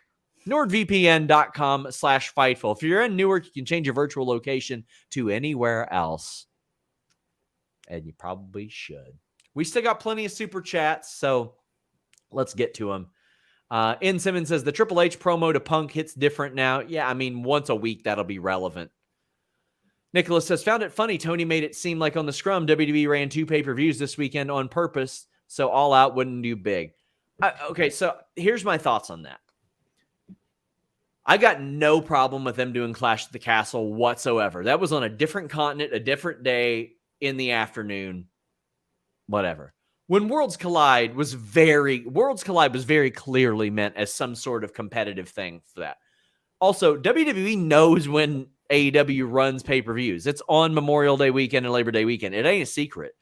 The competitive stuff, like I really didn't mind Clash. I don't really mind NXT, but it's very clear what they were doing. They could have set this up for next weekend. They could have done that. They could have set it for last weekend. We didn't have did they have anything in August? Okay, so I think it was the week before, like 2 weeks ago or a week before, when there was one weekend that the only show that was running was NWA. Oh, God, yeah. I remember this because I remember thinking of this conversation and thinking like, man, nobody could have run this weekend. The only option was NWA. Yeah. Guys, please leave the whole weekend to themselves. I know. Please leave a thumbs up, guys. Would love to hit 1,000. Samuel says, do you think there's any chance Punk or Elite get stripped of their belts because of the altercation? No, I don't. I just don't think that's going to happen. I think that maybe they'll lose them, but Jimbo says maybe Tony didn't have the courage to shut up Punk. Maybe. I'm not inside his head. His Reptilian Majesty says if you rightly fire Ace Steel for braining an EVP and biting another, how's Punk going to react? Walk? Well, if you're reasonable, you say, you can't do that, Brick. You can't throw a trident at somebody and kill them like it's Anchorman. You can't do that. So you probably shouldn't. But, I mean, maybe Punk fancies himself as a loyal guy. Orlando says, make it known he doesn't tolerate fights backstage. Suspend all of them. I don't have enough information to say, like, this could have came completely, like somebody could have just started throwing punches. And if that's the case, how are you going to blame the person that didn't start it? Ruben says, not advocating the return of Wrestlers Court, but AEW is in dire need of better locker room leadership. Well, that's why they brought in a lot of these guys. That's why they bring in these coaches and these people with experience and all that stuff. You want them to have that. If that doesn't exist, maybe there's some credibility to Punk's statements about these kids. You know what I mean? But I don't think there's credibility to his they've never been anywhere or done anything stuff because they've been all over the damn world and done stuff. Well, Tony Storm kind of proved CM Punk's point when she did the comment about Thunder Rosa when he said like the whole thing about these kids and that. So she kind of did prove a little bit of his point. Maybe, but I mean, Punk was out there saying like these kids have never been anywhere, done anything. And I'm like, they've sold out Tokyo domes. Like, they sold out MSG because people thought they would be there like 8 months later and they just weren't. Like, I mean, ROH and New Japan were at any given time the number 2 companies. Like they did great work there. And they even threw a shot at Reseda. Yeah. N. Simmons says, if biting and chair things are true, fire Steel. Pro Wrestling Podcast says, my peers are saying what's happening with AEW is reflective of WCW's fall. I disagree completely, but wanted to get your thoughts on this. Do you think this will be the end of AEW? I don't. So the thing with WCW is those issues became reflective in the booking and on screen. And you were having people win the title and then vacate the title the next week and then 2 title changes in a night. Go back and look at that WCW title history. It was rendered meaningless. And people would just come out there in their jeans with their hands in their pocket, not a shot at anybody particularly, be like, here we go, vacating this title, awarding this title to this person. To me, AEW ain't anywhere near that. Any thoughts on that, Denise? Yeah, one of the things that I feel like bringing up too is if you recall what Tony Khan said in that interview that he did with Dave recently, just the day before the pay-per-view, where he had that quote where he said that one of the things that he's learned in terms of like management is basically running everything top to bottom. And if you think of, and it goes in about like people like not having essentially like trust in other people because they turn their backs on them or stab you in the back, that sort of thing. And that to me was like something where I'm like, why specifically did Tony Khan say that? Like, there's got to be more to that. And are these things all connecting in terms of like, how Tony Khan didn't say anything when CM Punk was going off, And so for me, like, I feel like that is another piece of the puzzle that I feel all sort of intertwines a little bit, because Tony Khan needs, well, first of all, Tony Khan needs to make sure he needs to get the locker room in order. Like, there's got to be like some fear in the talent that, like, hey, we can't just screw around, mess around, because we're gonna put our jobs in jeopardy, this business in jeopardy. Like, I feel, and I think this is something that I think Jericho mentioned it or something, where it's like they legitimately have something special with AEW. Yeah. And I feel like some people are not seeing that. Like, people are like they're getting these opportunities, and I almost feel like they're not like really, really like, enjoy, like not enjoying, but like they're not really taking advantage of the opportunity that is there with AEW. And I think that's like in the whole, when I think about like all these issues, well, like I'm happy that it's driving all of us business. At the same time, it's like, damn, like you guys don't like, there's so much like specialness that you could be doing work together, whatever. Point is that I feel a lot of it is intertwining with some of the comments that Tony Khan has made. And I'm just like piecing them all together. Bill says AEW is safe. AOL is not looking for a merger. LOL. God damn it, Ray on twitch.tv/Fightful Gaming says, great work the last 3 days. How would you deal with the CM Punk situation if either of you were Tony Khan? Well, first you sort out whose fault it was. You punish them accordingly. You get them in the room and you say, this is not optional. And if they aren't willing to work it out, you cannot poison your well. I'm sorry. You just can't poison your well in that situation. And people are going to have to go if that's the case.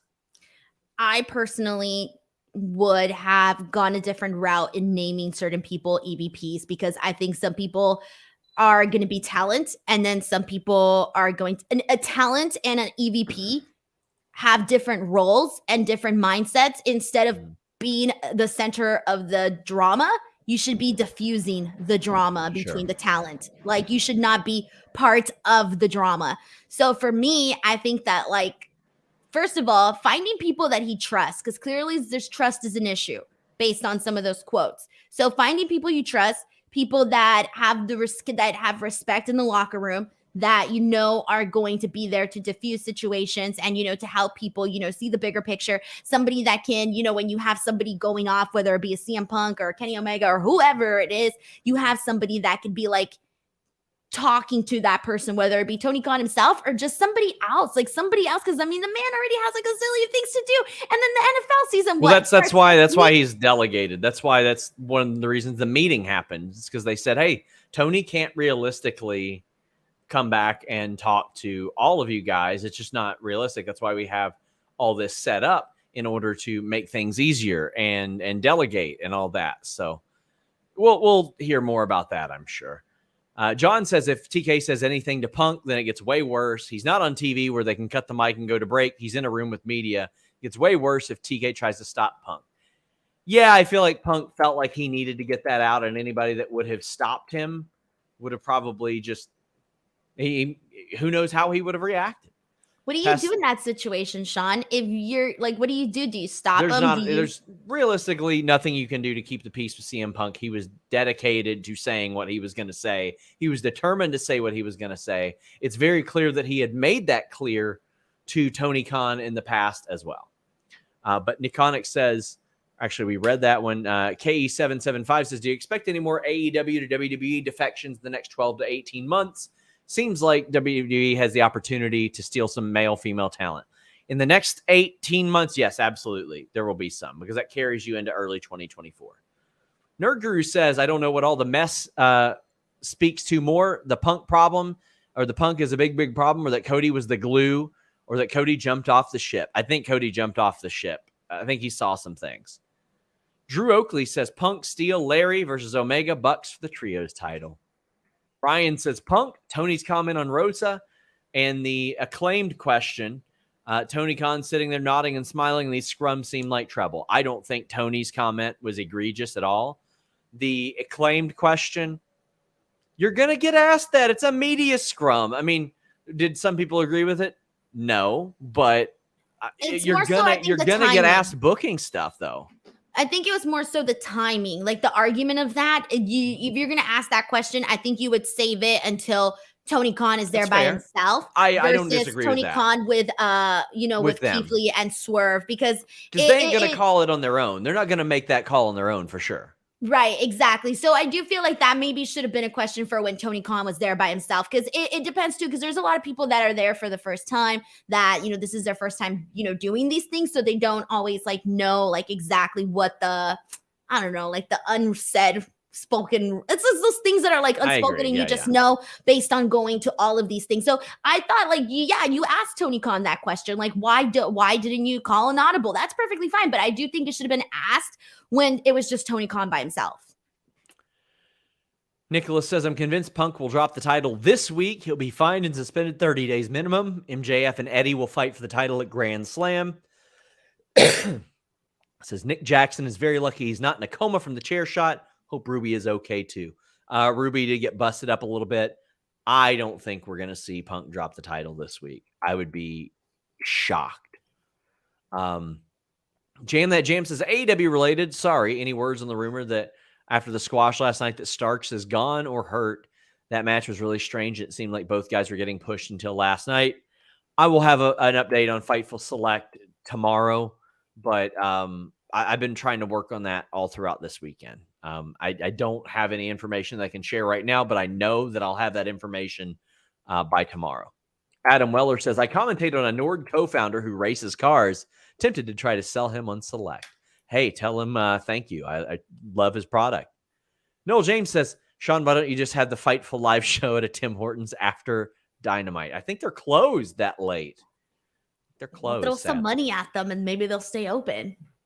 Quote, the Raven says, no one gets suspended for this. How hypocritical would it be considering they suspended Kingston just for pie-facing Guevara? Very hypocritical. That's why I think somebody has to get suspended. Don't know who, but somebody. Ed Meyer says, if TK makes another angle out of this like he did with MJF, does it send a message to the wrestlers that if they want attention, they should act out? That's a point that Jimmy Van brought up on our FightfulSelect.com show today. I think it does send a message that if you, not only if you have a real issue, but if you manufacture something, like what would keep somebody from trying to leak to me, hey, I got into a fight with this person. You know what I mean? If they found out that was the golden ticket. Pastel says, fire the Bucks and Ace. MJF wins in New York. Suspend Page, Punk, and Omega for the year. Control your company, Tony. I think there are far too many definitive, this is what's got to happen. We still don't have all the facts. The people that are close to the situation know it better than us. I am a very good reporter, but I do not have anywhere near all the facts. And we're not going to have all the answers, but we can try to get them for you. Daniel says there's a little bit of irony that MJF's drama took attention from Wardlow's return, and now MJF's is overshadowed by this. Also, I thought that. Yeah. Also annoyed by the Jungle Boy match. Well, Christian's hurt, as reported by FightfulSelect.com. Please subscribe. But I Am a Lucha says, irony of always mocking my sister's reality shows. Now we get the Real Housewives of AEW. Kind of embarrassing to be a Punk fan right now. IMO. A lot of people feel a lot of ways. Like some of his fans are really doubling down on it. Wazim says, if Punk is insinuating that they haven't been to WWE as they haven't done anything, that's kind of hypocritical of him having for a decade criticized them. I agree, especially when he says that I left pro wrestling on this date. I returned to pro wrestling on this date. Review King says, random question. Is it hard for you to enjoy a wrestling show just as is because you have so much info on backstage stories? No, not at all. It makes it even more thrilling. I stayed awake on adrenaline and caffeine today, and that was it. And I love wrestling and wrestling news more than anything by far. Mark, Shill. That's me. Dirt sheet I boy. love this business. Heartless says, do you think Punk will leave when he drops the title to MJF? His face expression says that to me every time MJF was mentioned. He threw some shots at MJF, Denise, that seemed very lumped in with them, right? Like, I read like the way that I read those, I felt those were a little bit more in storyline, to be honest. But if you're saying these kids that don't want to listen to anything, you're explicitly talking about how you work in a wrestling match, right? Like, just like advice in general, I think. But I mean, granted, Kenny Omega did build a work out of talking about Will Ospreay's 5-star matches, so you can go that route. Nerd Guru says Tony needs to stop being friends with talent and start being a boss. Punk treated him like an assistant in that scrum, just telling him to shut up, and he kept talking. Grow a spine, TK. Okay, so listen. If Tony Khan doesn't directly communicate with his talent, people say he's got miscommunication issues, which was accurate. Our story that we put out last month about that miscommunication, Denise, as I often say, our reporting will age very well. It aged pretty goddamn well. But okay, so he's detached from these people, and people say there's miscommunication issues. But if he's friendly with them, people will say he's too friendly with them. It is difficult to find a healthy medium. There are some situations where you're going to look at and say, well, this person's right. I've had conflicts within Fightful, and I've had to say, well, listen, I like you both, but this person's right and you're wrong. Like, that's just the nature of it. That does have to happen. And I don't know where Tony has drawn that line in the sand. That's why there's a chain of command, though. You know, this person talks to this person knows what the boss wants, this person sends that message down. All those hires and new people in talent relations, yeah. Exactly. And you're that person. You know what? If there's for example, if there's a situation going on with the women's division, okay, then that person, deals with that. And if it's to a certain point where, okay, you have to get Tony involved. Okay, here, Tony, here's what's going on. These are the facts. This is what the issue is. This is what you need to know. And then, kind of go from there. Either Tony sends a message or Tony steps in himself and delegates it himself. I feel like there has to be a chain of command. There's got to be like branches, like Tony Khan up there, and then people that he can trust to handle certain things and make sure that the word actually gets back to him. We got a few more super chats. Let's get through them. Lady Luck says, did you hear Punk say he's trying to run a company? I thought he was just a talent. Do you think Tony will have to let things go for them to get better? No, I think that Punk is a smart enough guy to where things can come to an amicable resolution and one that makes money. Nerd Guru says, is Ace Steel the CEO of All Elite Wrestling, huh? All that is the most ridiculous thing I've ever heard. If it's all true and seems to be not a work, Tony has to bring the hammer down. Suspensions and firing are due in order to the severity. Also, if he loses those people, Denise, it's named after them. The company's named after them. Jay Reckless says, longtime viewer, 1 year Fightful member, just giving some extra for all the coverage this weekend. Don't trust any wrestler with Ace in their name except Ace Austin. He should change his name. Ace Austin is phenomenal and one of the most positive people on Twitter. He is a television star. I think that guy is great. Check out our Impact review every Thursday. Caden says, get some sleep, bestie. I hope so. Jimbo says, Phil Khan went wrong by giving talent like EVPs and Punk special benefits over others like creative control. WCW showed it doesn't work with Hogan. We don't know the level of creative control applied there. Nobody has outright ever said that. I haven't heard of anybody having creative control. Creative input, sure, but I don't know that to be definite.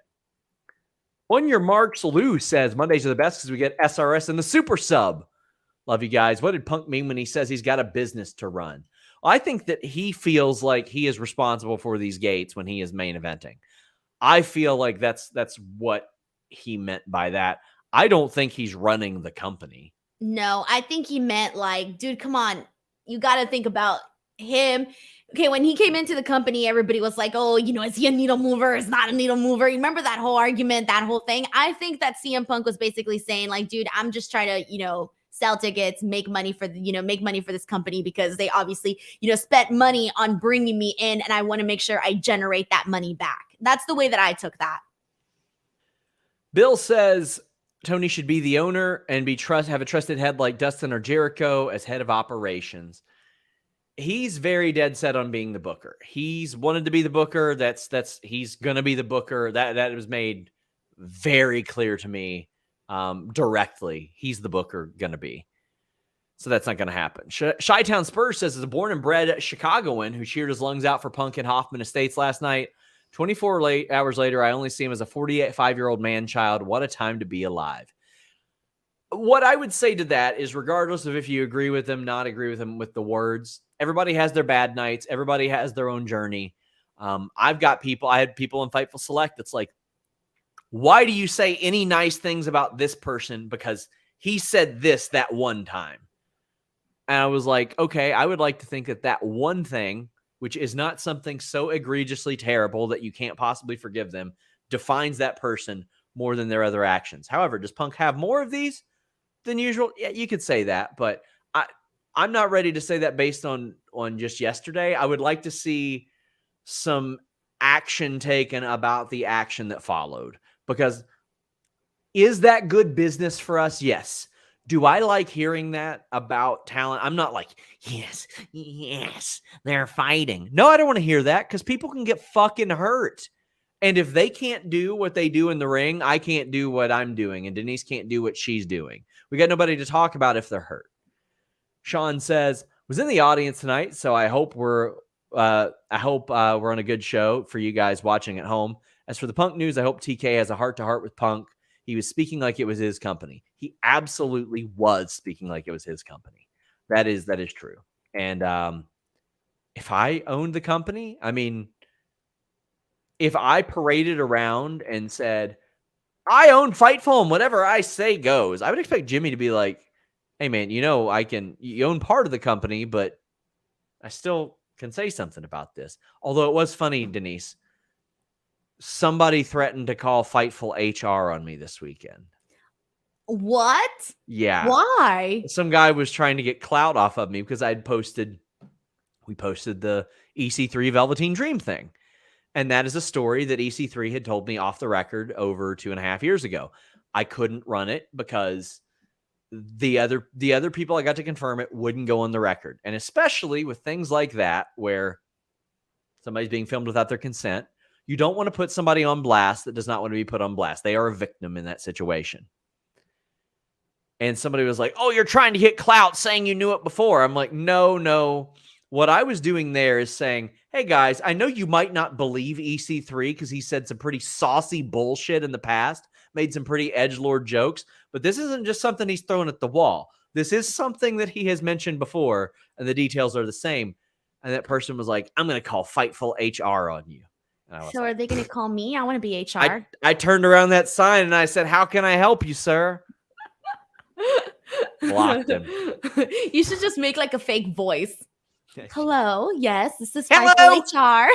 You got a problem? Oh, that'd be terrible. I just clicked. Gonna have to take the leather strap to him. Ain't gonna tolerate this. Isaiah Berry says, what's next for Mox? Seems like an afterthought now. They got Cincinnati. Regardless of if he's there, if he takes time off, I think he'll be back by the time Cincinnati rolls around, because that show is sold on his back. But Pro Wrestling Podcast says, we're going to look back at this a year later and laugh. I can't wait. I hope so. And hopefully there's about crazy 20,000. though. Are we looking back so far at any of these stories yet and laughing at the ones that happened earlier this year? Not yet. We still got some good time. KE775 has the nerve to send something about WWE. Do you think Becky returns solo or with a faction? I think she should have a faction. I would like to see that with her. It'd be new, exciting. Yeah. Roy Zhang says the worst thing you can do is to give a narcissist a martyr complex, and that's what we all did when we used CM Punk's name as a criticism of WWE. Listen, I'm not going to say he's a narcissist or anything like that, but I've always thought that was in bad taste when people were out there trying to work that had nothing to do with WWE's bad booking, and they got the brunt of that. I'm Malucha says, don't get me wrong, Step Host. I also agree with Punk and his frustrations, but regardless, you're at work and a leader. But I wish he could have controlled his temper. Grand Slam will rock. But, I don't disagree. I don't know what else I can add to these. And these people sent super chats, and I want to thank them for that. I don't know what else I can add there. I am very much, before I make like a statement on that, that's what I've learned over the last few years. I don't owe anybody like a statement or a stance on anything, because I'm never going to have all the facts. I can have as many as I can accrue, but Sunny B says, amazing work as usual, Fightful. I feel for Tony after last night. Hope we can bring it all together because I'm loving wrestling right now. Keep giving us the best work. Well, you guys keep supporting it. I've got a few more super chats, but man, FightfulSelect.com is lit right now. Tonight, I did a live thread because just so many of you guys were wanting to talk wrestling, so I answered a bunch of questions. I got a Q&A show later this week. Alex has got a post-show review going on right now. We got tons of them. He and Kate reviewed a whole mess of stuff this past weekend. And again, we're always sending our love to Kate. Unfortunately, lost her pup this past week, but Send her some love on social media. We're wrapping up. We got a couple more. Kevin says, Fightful is one of the best and easiest investments out there. Thank you, SRS and Denise, for everything you guys do. Reading all the news makes me happy. I deleted Twitter from my phone. Let's all try to be more like Adam Cole and Ethan Page, a.k.a. good people. They are legitimately two of the greatest people in wrestling. Just wonderful guys. And thank you for the kind words about Fightful Select. I so badly want to get to 10,000. I don't know what I'll do. Where are you at now? So it updates every hour because, fortunately, another way to plug Fightful Select, we have anniversary billing. For those of you who don't know what that is, a lot of times you would subscribe on like the 25th and it'd bill you again on the 1st. I hated that, but that was Patreon's model. Because of our size, thankfully, we were one of the first that were offered anniversary billing. So if you subscribe today, you will get billed on that same day next month. So it's a little like foggy there. So they update it every hour instead of every single minute. Because what they would do was every time somebody would subscribe, even if they immediately canceled, you would keep that number. And then the first day of the month, like 800 people would drop off because they had canceled. But we're sitting at 97.87 right now. And yeah, I might cry. I left the biggest wrestling website in the world to start Fightful. And I was like, for the first 6 months of this, I was like, am I going to get fucking fired? Am I going to get fired? And Jimmy kept going, no, cut it out. No, you're not going to get fired. I'm going to see this through. And I know a lot of people look at the numbers and they're like, oh my God, you guys are rolling in it. As of now, Jimmy Van is still 6 figures in the hole from the investment he made in Fightful over the last 6 years. So your investment is never lost on us. We are very much publicly funded. And we came in and I was making, again, at the most visited wrestling website in the world, $1.50 an article. And when I came here, I was like, I want to fuck that up. I want to make sure that people get a living wage to do the hard work that they do. And that they ain't getting $10 a podcast or $5 to do live coverage or $1 for an article. So you guys make that possible. And thank you guys very much. Well, at least you learned the value of $1, Sean. That I did. I did. You should do a reaction video when you hit 10K. It can't possibly be better than my reaction video to when Lacey Evans announced her pregnancy, which is on Fightful Scraps. Do a reaction video, Sean. You have to. Alex says, so proud to have been with Fightful from the beginning. I found Alex. I was like, you know what? I want to find some talent. And I found him. He did a main event review, and it was the funniest goddamn thing I ever saw. But Matt Musing says, last night was wild. I mean, if Tony keeps Punk, that's short-term gain with long-term loss if we're talking money, unless he can pay everyone enough money to work together, but I don't see it. I mean, there have been a lot of people that have worked together and that have had fights and issues and stuff like that.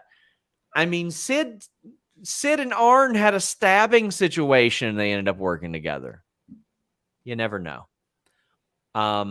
Sam finds this is inside baseball, Sean, but Kevin Gill and I were talking about Fightful, and he agrees that when it comes to today's breaking news, Fightful's the source. I got a lot of love for Kevin Gill. He's a wonderful guy. Think a lot of Kevin Gill. Pro Wrestling Podcast says, keep up the good work, guys. I don't believe in anything in wrestling news unless Fightful says it first. You'll get to 10K soon. I appreciate it. Jimbo says, do you ever think you'd grow and be the modern day Meltzer? I didn't read Meltzer until I went to college and learned about media literacy. I didn't read dirt sheets. I read aggregators. And all due respect to Meltzer, I'm not Meltzer. I can't do what Dave Meltzer does. Dave Meltzer is a phenomenal historian, and I am not a historian. Like when he drops the Observer, like the obituaries and the career retrospects he does, like, I will never be that. I can never be that. So I know that was meant as a compliment, but we just do way different things. Heartless says, I'm going to call HR because you didn't drop your fan house. I ain't doing that. Bill said, get to 50K. I'll show those balls. WWE Mark says, other reporters on Twitter are alluding to more news coming fast between tonight and tomorrow. I don't know who you're talking about. You got to have a little bit more than that. Because I haven't had anything. Yeah. Bill says, need another Ethan Page SRS toy hunt. He'll be in Lexington doing a signing at Toy Vomit. Make sure you guys check that out if you're in the Lexington area. Shout out to my friends at Toy Vomit. They are doing Figure Fest on Sunday, September 18th at the Olika Shriners Hall in Lexington, Kentucky. I will be there. I can't wait to be there. I hope to see some of you guys. Peyton says, do you think this is that the Bucks or Kenny could actually leave over this? The Bucks have changed their bio a few times today. I thought they just got rid of their bio. Yes, I think this could lead to multiple people leaving possibly. And Daniel Rothenberg wraps us up. We're ending it. God damn it. We got one more. Daniel says, hey, keep it coming, man. I'm just going to sit here and smile. You're getting 2.5 times pay for this show. Yeah, that's why I'm just here like nodding. Daniel says, I also find something interesting. I get wrestling is wrestling, but some of the stuff that happens would never happen in any other workplace. Nobody's throwing a chair at an office without being fired. That is also true. That is. We don't really know that. Come on. We don't know that. No, nope, I don't believe in that. Nope. The GNC I worked at had that. Damn. The Young Bucks bio is a heart right now. And Roy has a good idea. Roy says, can you react to Denise's Braun interview at 10K? By the way, yes. Sean, what the fuck? You literally promoted that shit as horrible. I never said it was horrible. That's like literally false promotion. People are going to go in there expecting like a terrible, horrible, awful interview. It's just like, listen, Denise, I like to spread misinformation on the internet. But yeah, I was gonna say thanks a lot. I will react to it. Heat with Braun Breaker now after no, this. You won't. You don't know that. You're all right. Anyway, you don't know that. Anyway, yeah, I'll react to it. Virgil's managers have been asking me to call him. Who knows? Maybe they want me to interview him again. Obviously, I'm not going to poke fun at him, especially if he's got dementia. But there you go. Caden says, Denise loved seeing you this weekend. Look at that. You got fans. And Manuel says, love that Fightful housing. Feel so bad for Hangman. Buried twice by Punk without a chance to defend himself. TK enables Punk so much. Sad times for AEW. Well, it's not sad times for Fightful. Genuinely, guys, I know I got a little emo on the show, but it really does mean a lot. I might cry. If we hit 10K, you'll get viewers. Break down, Sean. Think of all your hard work. Think about how much money you had in your bank account a couple of years ago. I mean this seriously. Denise and Jeremy specifically are like two of the only people that know the sacrifice that it makes to go freelance and do this full time. It's a lot, and getting to 10K would be very, very cool. Not just for me, but our staff. But Denise, tell the people where they can find you. I want to see you cry, Sean. I want to see you break down. I want the drama, man. That's what I'm here for. Anyways, but as for me, as Sean just mentioned, the freelance life and everything, youtube.com/Denise Salcedo. That is where you can watch the best quality, even better than AEW. Sorry, AEW. Go to my channel. You'll actually hear everything in a pretty great way and see everything in a great way. Good angles, good Tony Khan's expressions, all of that good stuff. youtube.com/Denise Salcedo. Seriously, go there. I don't know, I'm almost at 400K, or I don't know, for the CM Punk one, the last I checked, it was almost there. So I'm hoping that surpasses 500K. That's the goal. Oh, and Twitter. David, if we missed any super chats, if we missed any humper chats, send them to Luis, our moderator, who also has done incredible work this week. I want to thank Luis an awful lot. It means so much, the work that he does. It is fast and furious. You can send them to the Fightful Twitter account. Just let us know that that you sent a super chat, humper chat. We'll know if you're lying, but what's it at? Incredible. 411. Amazing. Yeah, 411K in 22 hours. Guys, thank you all so much. I am exhausted. I appreciate you guys. We're out.